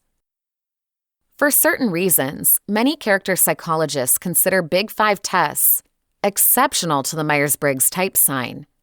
These include issues about the dependability of the types assigned by the Myers-Briggs and the credibility of the test, though there is some overlap between its dimensions, which include extroversion and introversion, and the Big 5. Do the Big 5 capture personality types? It depends upon how strictly you specify a type. Research suggests that for any given quality, people fall at various points along a continuum instead of fitting nicely into classifications. While some determine wholeheartedly as a total extrovert or introvert, for instance, there are many shades in between, and most of us would score someplace in the middle. Do Big 5 tests have known constraints? Yes. Some have criticized the 5-factor model for its origins in data instead of in concept and claim that it doesn't incorporate all basic traits. There is also evidence that existing tests offer less trusted results beyond Western, industrialized countries. This has been ENNEAGRAM. Figure out your personality and improve your relationships. Written by Amy Gileson. Narrated by Bonnie Rogers.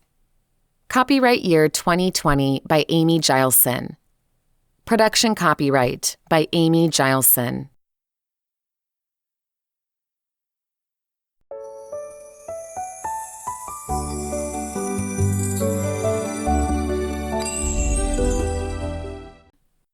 ENNEAGRAM. How to Analyze People with the Sacred Enneagram. Written by Amy Gileson. Narrated by Bonnie Rogers. Chapter 1. Power of the Enneagram for Relationships. Relationships form a fundamental part of our everyday lives. The connection you have with your family, loved ones, friends, and even yourself plays a very critical role on your sense of joy and personal success.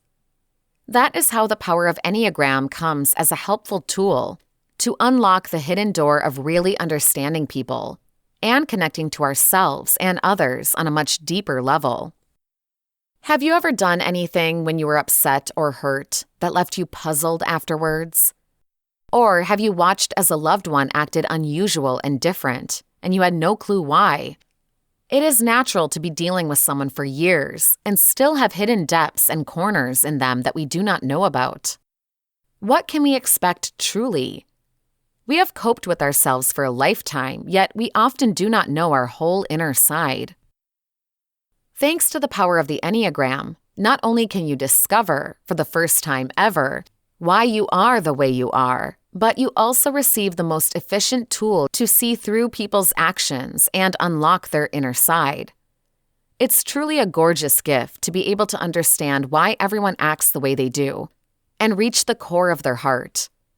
As one sensible friend always said, the best need for us is to comprehend and be comprehended, since that is the basis for true, unconditional love and acceptance. So, how can the Enneagram help you improve your relationships? Here are just 3 ways you can expect to take advantage of discovering more about Enneagram relationship suggestions in your personal and business life. 1. Know yourself and your powers and weak points. You are a really unique human. The gifts you bring to this world each day with your energy and presence is a magical combination of your strengths and weaknesses. We all have both, whether we accept it or run away from it. And the strongest and most intelligent people are the ones that embrace their skills and follow their inner calling, and also are aware of their dark side and learn to live in peace with it. So the Enneagram helps you get in touch with both sides and to grow from both. In an ideal world, you don't need to hide or run away from your fears or weak points. You can embrace your inner self with all that it gives the table. That is when you are your greatest, and the Enneagram helps you precisely with that. 2. Understand others around you. We are social beings, that is for sure. We grow by being surrounded by people we really love and get in touch with. When the inner voice in you clicks with somebody else's, the sparks fly. And that moment of understanding and connection is truly priceless, isn't it? But that does not really happen so often now, does it? Actually, at times, it seems to happen once in a blue moon, when we really and deeply connect with another person. When you truly feel like you share the exact same vision, the exact same energy, and the same passion, so to speak. So what if I told you that that can happen every day? What if you could see through individuals' guards and masks and see the pure inner child in them? What if you could skip the small talk and have a genuine connection with a stranger after 5 minutes? Would it not be magic to go through the day like that? It truly would. And the good thing is, it is definitely possible. After 5 years of working with the Enneagram, it has been an effective journey to finally have the ability to understand loved ones. You'll discover more about how you can develop that power in the next guides quickly. So stay tuned. 3. Make sure to find your unique pathway to development and ultimate happiness. Have you ever felt out of place in a job or amongst a group of good friends? Have you sensed this in your gut that you didn't belong there, but you repressed that voice anyhow as it didn't make a lot of sense? What if you could discover the place you really feel in the home for the first time ever? What if you get the tools needed to discover what you are truly meant for? The profession that highlights your passion to life. The relationship with whom you feel at home with. With the Enneagram, it is all possible, and so much more. Once you find your special Enneagram type, you will view as bright as the sun what your inner calling is, and how you can enhance your relationships at home and in your workplace. 4. The most important steps to a much better relationship through the Enneagram. One of the most effective ways to use the Enneagram is for deepening your relationships with others. I believe that comprehending others on a much deeper level can help you to work, live, or really love them better. The Enneagram will give you insight into what makes a person tick, and often gives perspective which can propel your relationship past most social concerns. This info is held in such reverence, it is currently being used by therapists, life coaches, and in business to create more vibrant and efficient teams. That isn't your typical typing system or hocus pocus. Decide on your own to comprehend better. It is my hope that you know your type already and at least have some grasp of the Enneagram. If not, I would suggest looking at an introduction of the Enneagram and the 9 types. You should get yourself acquainted with the 9 types and your own type before you attempt to understand another person better. As with most kinds of personal development, an ounce of self-understanding is a pound of understanding others. If you are really stumped with finding your own type, Enneagram type test. Those aren't 100% flawless, but they can typically peg somebody to 1 or 2 types and you can take it from there. Look at the fears and desires and key inspirations of the type you are intending to understand more. On Wikipedia, you can take a close look at the fears and desires of the type you are aiming to comprehend more. An example would be the following. If that person happened to be an Enneagram type 7, their fears and desires would seem like this. Standard fear of being denied and in real pain. Basic desire, to be gratified and content, to have their needs satisfied. Key motivations, want to maintain their flexibility and happiness, to stay away from losing out on beneficial experiences, to keep themselves delighted and occupied, and to stay away from and discharge real pain. Taking a close look at this will give you some insight into a problem you could be having or a way to stay away from future problems. Enneagram Type 7s are infamous for being afraid they are going to be overlooked or stuck in an uninteresting place without an escape. That could appear a little remarkable naturally, but it is true. So if you are an office supervisor, it would be unlikely that your office's Enneagram Type 7 would be the best person to man the phones all the time. The 7 would be more matched to be out on sales calls or mowing the yard.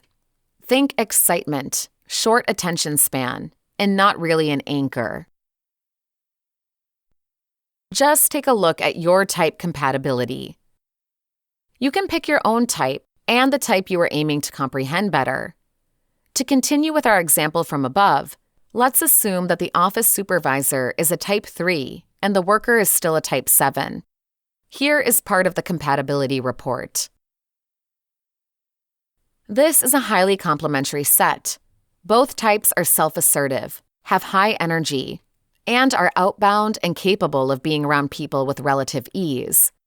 Both types bring optimism, a future orientation, the sense of possibility and renewal to their relationships, and to enterprises they become involved with.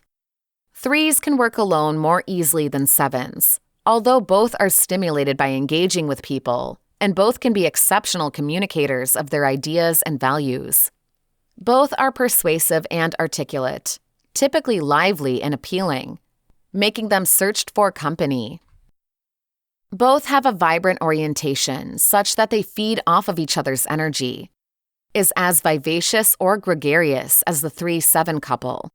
This is probably the highest energy combination of types, and they wholeheartedly participate in tons of activities, strategies, and projects, with the emphasis on attaining the good life.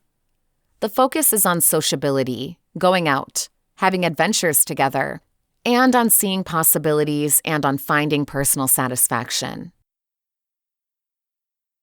Be sure to use this for good only and not evil. Once you get a grasp on all this, you have a ton of inside information into individuals' inspirations. You also get a lot of perspective on how you work with others.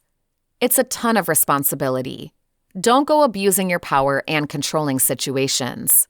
Be good, and the study of the Enneagram can bring a ton of clearness and peace to your relationships. Entertainers are completely free thinkers who tend to port an ingrained fear of failure. They often measure success based on the respect and approval they receive from others. They are image-oriented people who can supply an outwardly positive, well-groomed appearance, regardless of at times feeling entirely desperate and negative about their lives. They are great politicians, as they instinctively know when to say nothing. They also excel in selling and marketing roles, as their positivity and go-getting approach tends to attract others. Their positive qualities can make them great leaders, but in their drive for success, they can sometimes trigger animosity and frustration. They will rely on their natural charm to get them out of these sticky personal relationship difficulties. They are natural talkers, and being so positive and confident, they believe they could most likely sell snow to the Eskimos. The negative side of their character type is that they cannot bear any criticism, even if meant constructively. They often translate being slammed as failing. Being masters of communication, they can quickly use sarcasm as a way of putting another person down. As their primary incentive is a fear of failure, they will be intolerant of any behavior which is socially undesirable. This can be their kids' poor table manners, disrespect, or boldness. Anything that could potentially reflect badly on them is just not tolerated. Chapter 2. What makes someone a great leader? We all declare we seek the best management for our organization and/or want to be the best leader possible, yet are often challenged concerning the needs of leading and exactly what type of person is best matched to lead. One of the primary obstacles is recognizing precisely what type of person a person is, and how he might behave when he becomes a leader. That includes distinguishing and understanding the differences between an idealist, pragmatist, or a pragmatic idealist. Are these only rhetorical incidents, empty rhetoric, or character differences, which are considerable differentiators between exactly how one might proceed, plan, and focus upon? For that reason, let's evaluate the essential distinctions between being an optimistic, practical, or practical idealist, and how each might affect one's management skills and style. 1. Idealist. Robert Frost initially wrote it, and John F. Kennedy was, maybe, the first politician to use the following words. Some people see things as they are and ask why. I see things as they ought to be and ask why not. Idealism helps us seek the best solutions possible and be open to alternatives, etc. True idealists have meaningful dreams and objectives, often highlighting a modern-day equivalent of nirvana. Nonetheless, regrettably, a dream without a feasible plan usually achieves little, and we should always ask any potential leader not only how he would execute his goals, but whether they are really reasonable, and what the costs and implications, both positive and negative, of his technique may be. 2. Pragmatist. The pragmatist looks at the glass neither as half empty or half full, but rather on the details and problems. Regrettably, this method typically becomes self-limiting, as it often instantly removes alternative strategies, solely as, it's not the way it's always been done. While this type of mindset is often a somewhat ideal one, for a manager proceeding this way, without a considerable goal or set of objectives, inhibits quality, significant, reliable leaders. 3. Pragmatic idealist. Preferably, this technique merges the best elements of both of the preceding ways. It develops a quality, head and heart balance, where one leads by example, concentrates on needs, issues, and priorities, but also comprehends how to get things done. The best idea, unless it achieves something, is solely empty rhetoric, unless there's a plan of action to articulate, motivate, develop, include, and get things done. Chapter 3. A Master Tool for Change. The Enneagram is an age-old tool of unsure origin, said to be brought in by real genies somehow. Also called the Sufi numbers, is like the chess parlor game and some other things of fantastic design that have always been around. The Enneagram is an overview of the 9 basic character types. It shows the advantages and limitations of every intelligent being born in this planet. The overview of the 9 personality types with a modern-day analysis is as follows. 1. The perfectionist. The perfectionist is a much disciplined person, wants the best quality at any cost. They make quite good bad guy characters in movies, as they're extremely unconcerned with human suffering. They are the perfect inquisitor. 2. The server, also called the helper or the saint. They are usually very service-oriented people, helping everyone. In some cases, they become invasive manipulators. They want others to do what they really want because they feel it is the only right and great way to do it. In our universe. A typical is the beggar that yells at people. 3. The chameleon, also called climber. This guy is nice and all-gifted, but his niceness is just obvious. You can see them changing before your eyes and turning against you as a dilemma emerges. No one can typically really believe that they're fake characters, as they build a great smile and an outlook of a pretty good character, while in reality they're kind of divorced from their true feelings. 4. The additional sensitive is an artist-like personality. tends to desolation and envy of what others have done with their lives. Some self-destructive propensities are possible, as he understands his own impulses at the exact same time he feels guilty about it. For others, it might seem as if such a person exaggerates in her psychological issues about other tribe reactions. 5. The paranoid nerd. This guy is very intellectual, but at the exact same time, he gets sidetracked. He sees logical connections in every little thing. He always needs to know the right clarification for the relevant phenomena that happen everywhere. He might get paranoid and build conspiracy theories and treat all solutions.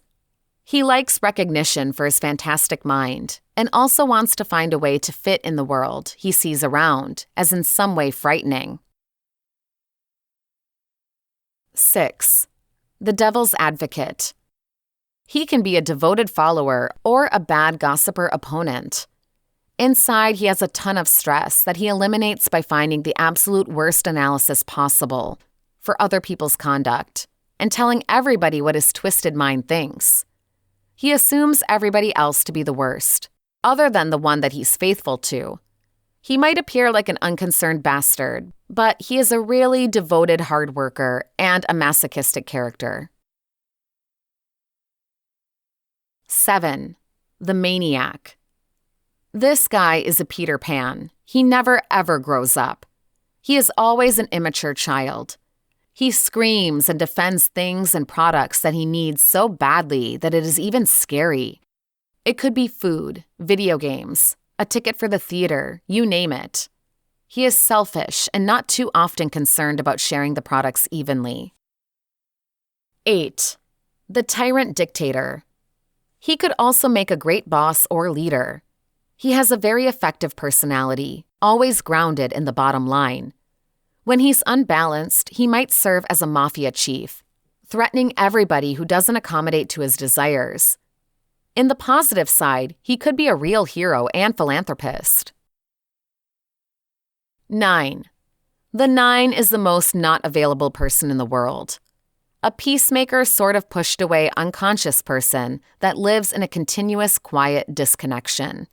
He or she may go with you to a celebration, and after that forget totally that you were there. Sometimes they have awakenings like, "Oh, but you have been here all this time."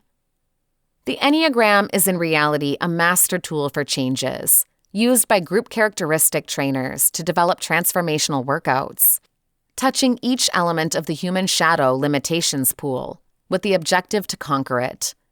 It produces the most incredible developments in shadow master changes, and it has been a matter for very serious research studies. Chapter 4. The Penalizing Personality Type. Every governmental dispute gives us an outstanding opportunity to watch the punishing personality type in action. The penalizing personality type is the name I am giving to a person who organizes his life around penalizing others. Such people have existed by the tens of millions and continue to exist by the tens of millions. They really love to penalize and they need to penalize. Right under the surface, whatever that surface may look like, rages tremendous hatred and an unquenchable desire to inflict pain on others. You can't reason with a punishing character type any more than you can reason with an armed trespasser. Their energy is the energy of invasion. They will always want things like determine cards, security, wiretaps, and anything else that helps them intrude into the lives of the people they're determined to penalize. They want you in jail. They want their country to resemble prison. If they could turn whole states into concentration camps, they would. That is their ideal: barbed wire, jail guards, punishment. It is always us versus them. There are those entitled to do the penalizing, the people who look, act, and connive the way that they do, and then the people who should be penalized, them. They may be their own spouses, their own kids. Everybody and anyone can be determined as needing penalty. You punish that determined multitude any way you can. You drizzle down your God's loving hate. You spend thrilled nights crafting costs of punishment, and you tirelessly assess your vicious soul in return with new embellishments. It is simple enough to find penalizing character types. They will be busy penalizing. They will be spending remarkable portions of their day and their life searching for ways to punish. If they could beat you with a bat, they would, and that is what they really want to do. If they can't get away with that, they will do the sorts of things they're an expert at doing. They will damn you, exclude you, rob you, and probe you. Want some enjoyment? Punish that. Want some rights? Punish that. Want a piece of pie? Penalize that. They may look more like a Santorum. They may look like a Romney or more like a Gingrich. They come in all shapes, sizes, and weights. But differences aside, they settle on just one thing. Absolutely nothing feels as good as penalizing. If they could penalize all day and not take breaks for other activities or other feelings, they would punish constantly. It's their sweet spot, the thing they most love to do, their heaven. If mankind had in some way, through a catastrophic epidemic of love, managed to eliminate punishment, they would reinvent it and reintroduce it. Some punishers live on the left, where Stalin had his home. Some punishers live on the right, where Hitler had his. All of that left and right has no real meaning to them. They just want to penalize. If he's a Christian white male, the poster boy for the punishing character type, then he wants to punish his specific list of hated things: women, blacks, Latinos, Jews, homosexuals, gypsies, women twice, black 3 times, etc. The French existential author Albert Camus ended The Plague, his allegory about the Nazi scourge, with the following lines. He knew what those joyous crowds did not know, but could have gained from books. That the plague disease bacillus never ever dies or disappears for good. That it can lie dormant for many years and years in furniture and linen chests.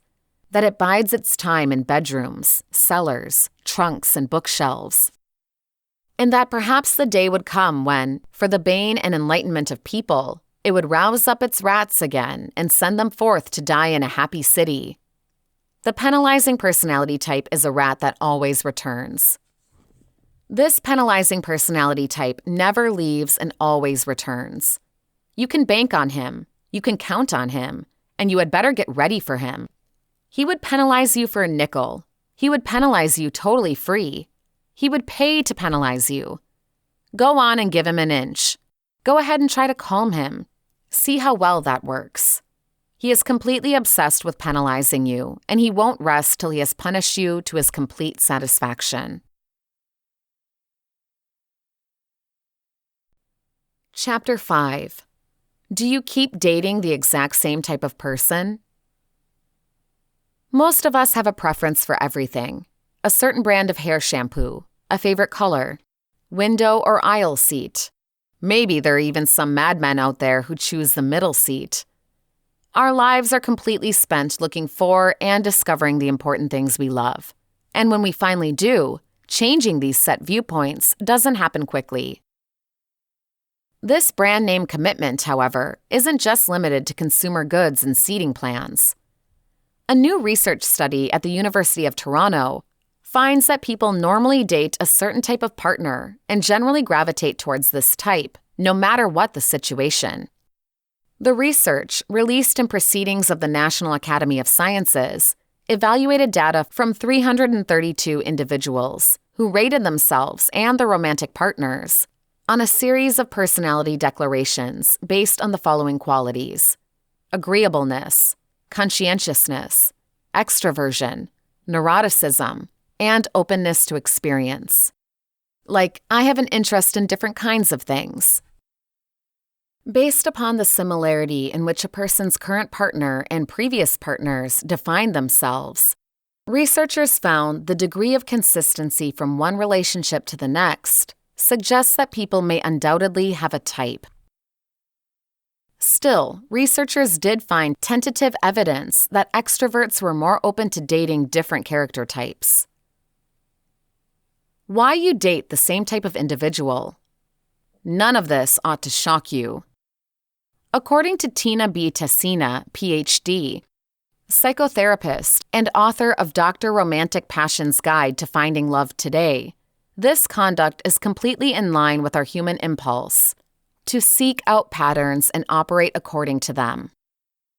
Our daily survival is contingent on our capability to choose, examine data, and process information, frequently confusing or conflicting, which is only made possible by our brain's ability to identify and follow patterns. When you're running within old, familiar patterns, you do not need to think of what you're doing. Your body is wired to do familiar things without needing to think of them. This leaves your mind free to roam and to de-stress, Tessina clarifies. When it comes to purchasing groceries, this psychological shortcut can be incredibly practical, but in relationships, they may not always be a good idea.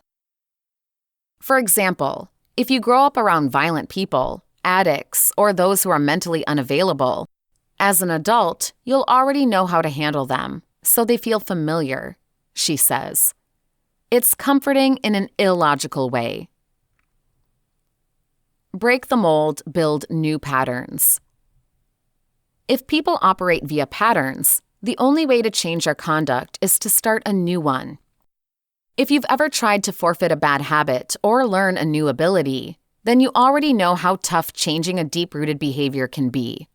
These changes do not, and more than likely will not, happen overnight, but the following guidance from specialists could help you end up being more cognizant of your old patterns and help adopt new, healthy ones. Identify the issue pattern. Addicts say the primary step to getting clean is to admit you have an issue. The exact same applies if you find yourself in chronically bad relationships. However, don't gloss over what took place. Really put in the time to evaluate what attracted you to each of them, suggests Tessina. Try to find resemblances. Are they economically unreliable, mentally cold, violent, unfaithful? And that is the pattern. And if you cannot see it, then a pretty good therapist can help you figure it out. Pay attention to actions, not words. At least at the start of a relationship, concentrate on what your partner does, not what they say, advises Christine Scott Hudson, a certified psychotherapist and owner of Create Your Life Studio in Santa Barbara, California. Anybody can say, "Baby, I love you. You are my entire world." But someone genuine will keep plans, be there when they say they will, and treat you with respect. To put it simply, don't be swayed by flattery, compliments, and guarantees. Believe patterns, not apologies, she adds. Negative patterns include, but aren't limited to, ghosting you, never reacting to texts, flaking on strategies, disappearing when you need them, or any other action and behavior that doesn't match their words. Discover your attachment style. As pointed out earlier, our adult relationships could be partially based upon our relationships with parents or caregivers or caretakers when we were kids. This is because these early relationships are accountable for developing our patterns of attachment or how we relate to others, especially in difficult situations. The primary attachment styles are secure. Love and trust come relatively quickly. About half of the population falls under this category. Anxious. Wish to be close and intimate with others, but is terrified to be pulled down, so will usually undermine their relationships with counterproductive behavior. Avoidant. Avoids intimacy and mentally withdrawn. Chooses to be alone and engage in solitary activities. According to Dr. Roxy Zarabi, a certified medical psychologist based in Chicago, Illinois, identifying and showing about your attachment style could affect the kinds of partners you are drawn to. For instance, the ones who have a nervous attachment style might be prone to attracting mentally non-available people, many of whom have an avoidant attachment style. Write it down, then review. We may already be conscious of our negative patterns, but often, love's safety glasses have a way of clouding our better judgment. That is why Zarabi also recommends making a list of all the bad signs from former partners that show why they weren't the right person for you. More importantly, review this list regularly, specifically when dating somebody new. Finally, take your time and be gentle with yourself. You're trying to make considerable changes that have been configured into your brain since you were a baby. All patterns take some time to create and destroy. And remember, once you develop this new pattern, it'll ultimately become force of habit to you. Chapter 6. What are high conflict characters? High conflict characters are fundamentally adversarial personalities.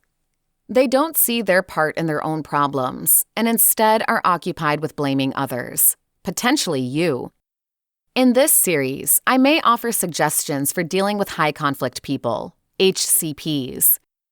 Today, I describe the standard features of 5 types of high conflict personalities, so you can be knowledgeable about them, in order to stay away from them or handle them more effectively. They all have the fundamental HCP pattern of 1. Targets of blame. 2. A lot of all or nothing thinking.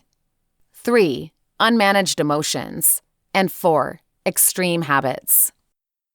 Moreover, they also have traits of 5 personality disorders. Some may just have traits and others may have a full disorder. That can make them extremely hard, but also more predictable. Here is a very brief summary of some of their typical patterns of conduct. 1. Antisocial HCPs. These are also called sociopaths or psychopaths, aggressive people without a conscience. Antisocial personalities can be incredibly charming and deceptive, combined with being incredibly terrible to get what they want. Antisocial HCPs blame their targets for causing their many aggravations, hindering their plans, or simply because they got in the way. They are con artists, often involved in criminal plans and faithful to no one, not even each other. This doesn't include people who just do not feel social this weekend. They penalize their targets in relationships and then expect sex and affection even after hurting them. They seem to be more naturally energized to hurt people without remorse. For instance, the Texas shooter in the recent mass church shooting was supposedly angry at his estranged marriage partner's parents or caretakers, and so went to kill everyone at the church they went to. Would he fit here? 2. Narcissistic HCPs. Many people are familiar with the self-absorption of narcissistic characters, but narcissistic HCPs focus strongly on their targets of blame. They are constantly putting them down, usually in public, in an effort to prove they are superior beings. They use a lot of insults with their partners, yet at the same time they demand appreciation and love. They claim their behavior is warranted because others treat them so unfairly, yet they have no real empathy for their targets of blame or anybody else. In the work environment, they are known for kicking down on those beneath them and kissing up to those above them. So that management will not understand how bad they actually are. Bullying and sexual harassment could fit right into their drive for power and superiority. 3. Borderline HCPs. They are obsessed with their close relationships and hold on to them. Even so, sooner or later, they will treat their partners, kids, parents or caretakers, coworkers, managers, and others as targets of blame for any perceived abandonment. Their rages can be rather dangerous, physically, mentally, lawfully, economically, reputationally, or otherwise. Yet their moods swing both ways, so you may feel whipsawed by how rapidly they go from friendly to rage to friendly again, and then rage again. As a therapist and lawyer, I have seen many borderline HCPs fighting for custody in family courts against their targets of blame, with extreme conduct consisting of domestic violence, child alienation, and/or incorrect claims. They are both men and women, driven to hold onto their kids and each other to avoid feelings of desertion. 4. Paranoid HCPs. They can be suspicious of everyone around them and believe there are conspiracies to block their careers at work, their friendships, and their family relationships. They can carry animosities for several years, and after that, punish their targets of blame. Paranoid HCPs could believe that those around them are going to damage them, so they might preemptively attack their targets. They easily feel cured unjustly, and in the workplace, some experts say, most lawsuits are filed by this type of colleague. 5. Histrionic HCPs. This personality is frequently related to drama and unlimited psychological stories. Yet, histrionic HCPs typically accuse their targets of blame of exaggerated or made-up conduct, to hurt them or to control them. They assume relationships are deeper than they are, so that they are continuously feeling shocked and hurt by how others respond to them. They demand to be the focal point and attack their targets of blame when they are not. They often include others in their many grievances, which can cause public allegations and embarrassment for their targets of blame. To conclude, none of these HCP personality patterns have anything to do with intelligence, as they range from very smart to not extremely wise at all, like the remainder of the population. There are some personality disorders in each profession, geographical area, although slightly more in metropolitan areas, and salary group, although lower salary has somewhat more. The higher salary ones can attract more attention. It is necessary to take note of the fact that lots of people with personality disorders are not HCPs, which means that they do not have targets of blame who they attack or deliberately hurt. But if you see someone with a high conflict character, the fact that they also have characteristics of a character disorder means that they're not likely to have insight into their own behavior and unlikely to change. And this suggests that you should take care to stay away from crucial mistakes many people make. Chapter 7. Millennial Personality Types. The meaning of the millennial continues to attract interest from politics, pop culture, corporations, and also academic researchers and clinicians. For example, the author, also a millennial himself. It can fairly be said that there are some key specifying millennial psychological or sociocultural phenomena, and that includes reality television voyeurism, obsessive startup ideation, and the on-demand lifestyle craving. Do these cultural patterns have implications for the psychology of a generation? From the perspective of pop psychology, millennials have a distinct, recognizable character profile that has ramifications for companies, marketers, politicians, and civilization at large. From the perspective of scholastic psychology, it is an empirical question that always starts with an operational definition. The existence of multiple definitions of millennials have been explained by news sources over the past year, though rarely. For instance, the issue was a topic of a quick roundtable discussion on the television show Early Morning Joe not long ago.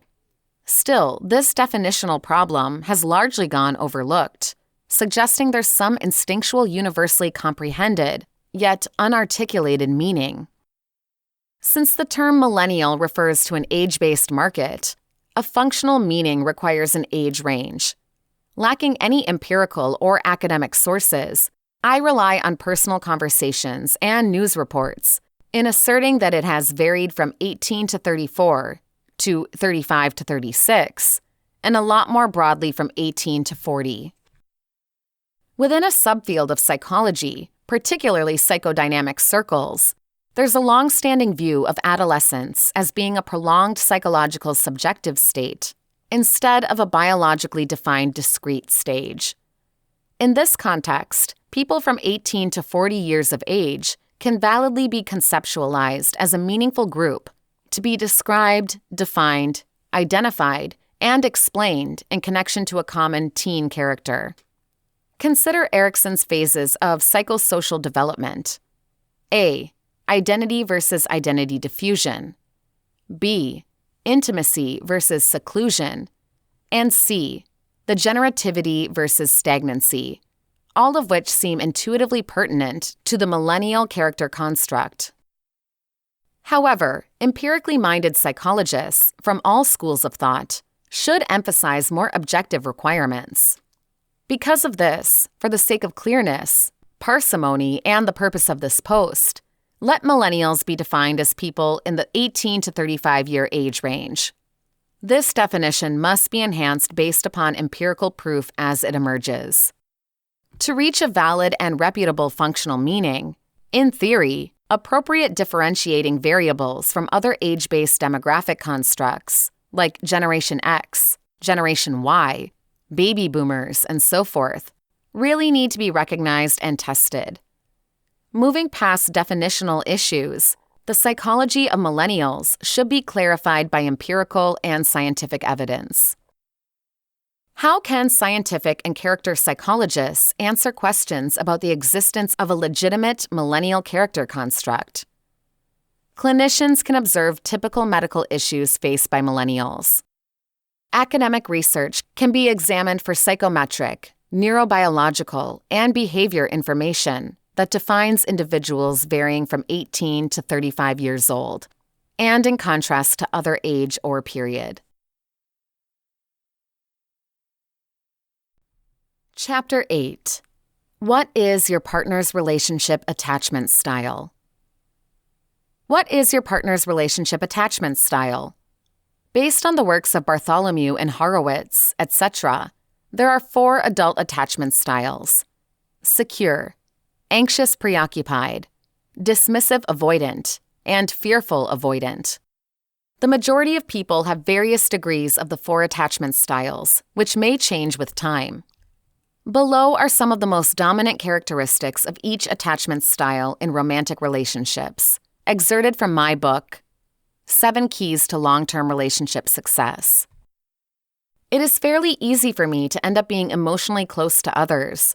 I'm comfortable depending upon others and having others depend upon me. I don't worry about being by myself or having others not accept me. Bartholomew and Horowitz, RQ. Those with a strong, secure attachment style manifest at least a few of the following traits on a regular basis. Higher emotional intelligence. Capable of conveying feelings properly and constructively. Efficient in sending out and getting healthy expressions of intimacy. Capable of drawing healthy, appropriate, and sensible boundaries when required. Feel secure being by yourself and also with a companion. Tend to have a favorable view of relationships and personal interactions. More likely to handle interpersonal troubles in stride. Discuss problems to resolve issues instead of to assault a person. Resiliency in the face of relational dissolution. Capable of grieving, learning, and carrying on. Dismissive avoidant attachment style. I'm comfortable without close emotional relationships. It is very essential to me to feel independent and self-dependent, and I choose not to depend upon others or have others depend on me. Those with a strong dismissive avoidant attachment style tend to manifest at the very least numerous of the following qualities regularly. Highly self-directed and self-dependent. Independent behaviorally and mentally. Avoid true intimacy, which makes one vulnerable, and might subject the dismissive avoidant to emotional commitments. Desire flexibility physically and mentally. No one puts a collar on me, and is pushing away those that get too close. I really need room to breathe. Other top priorities in life usually supersede a romantic relationship, such as work, social life, personal projects and passions, travel, fun, and so on. In these situations, the partner is frequently left out or holds only a marginal presence. Many have commitment issues. Some choose to be single than to settle down. Even in committed relationships, they reward independence above much else. May have many acquaintances, but few truly close relationships. Some could be passive-aggressive and/or narcissistic. Fearful avoidant attachment style. I'm somewhat awkward getting near others. I want emotionally close relationships, but I find it difficult to trust others completely or to depend upon them. I at times stress that I'm going to be hurt if I allow myself to end up being too near to others. Those with a strong fearful avoidant attachment style tend to manifest at least very numerous of the following characteristics on a regular basis. Typically connected with highly difficult life experiences like sorrow, abandonment, and abuse. Desire but all at once resist intimacy. Much inner dispute. Struggle with believing in and counting on others. Fear annihilation, physically and/or mentally in loving, intimate situations. Similar to the anxious, preoccupied style. Suspicious of others' intentions, words, and actions. Comparable to the dismissive avoidant style. Pushes away people and have really few close relationships. As discussed earlier, many people have different degrees of the 4 attachment styles, which might change gradually. Although the ones who are mainly the secure attachment style tend to make strong partners, it is also possible for those that are primarily the other 3 styles to be in effective relationships. Self-awareness, mutual support, mutual desire to grow, and courage to look for professional help, when needed, are some of the important aspects to positive relational development. The absence of these aspects, however, could create issues of incompatibility in relationships. This has been ENNEAGRAM: How to Analyze People with the Sacred Enneagram. Written by Amy Gileson. Narrated by Bonnie Rogers. Copyright year 2020 by Amy Gileson. Production copyright by Amy Gileson.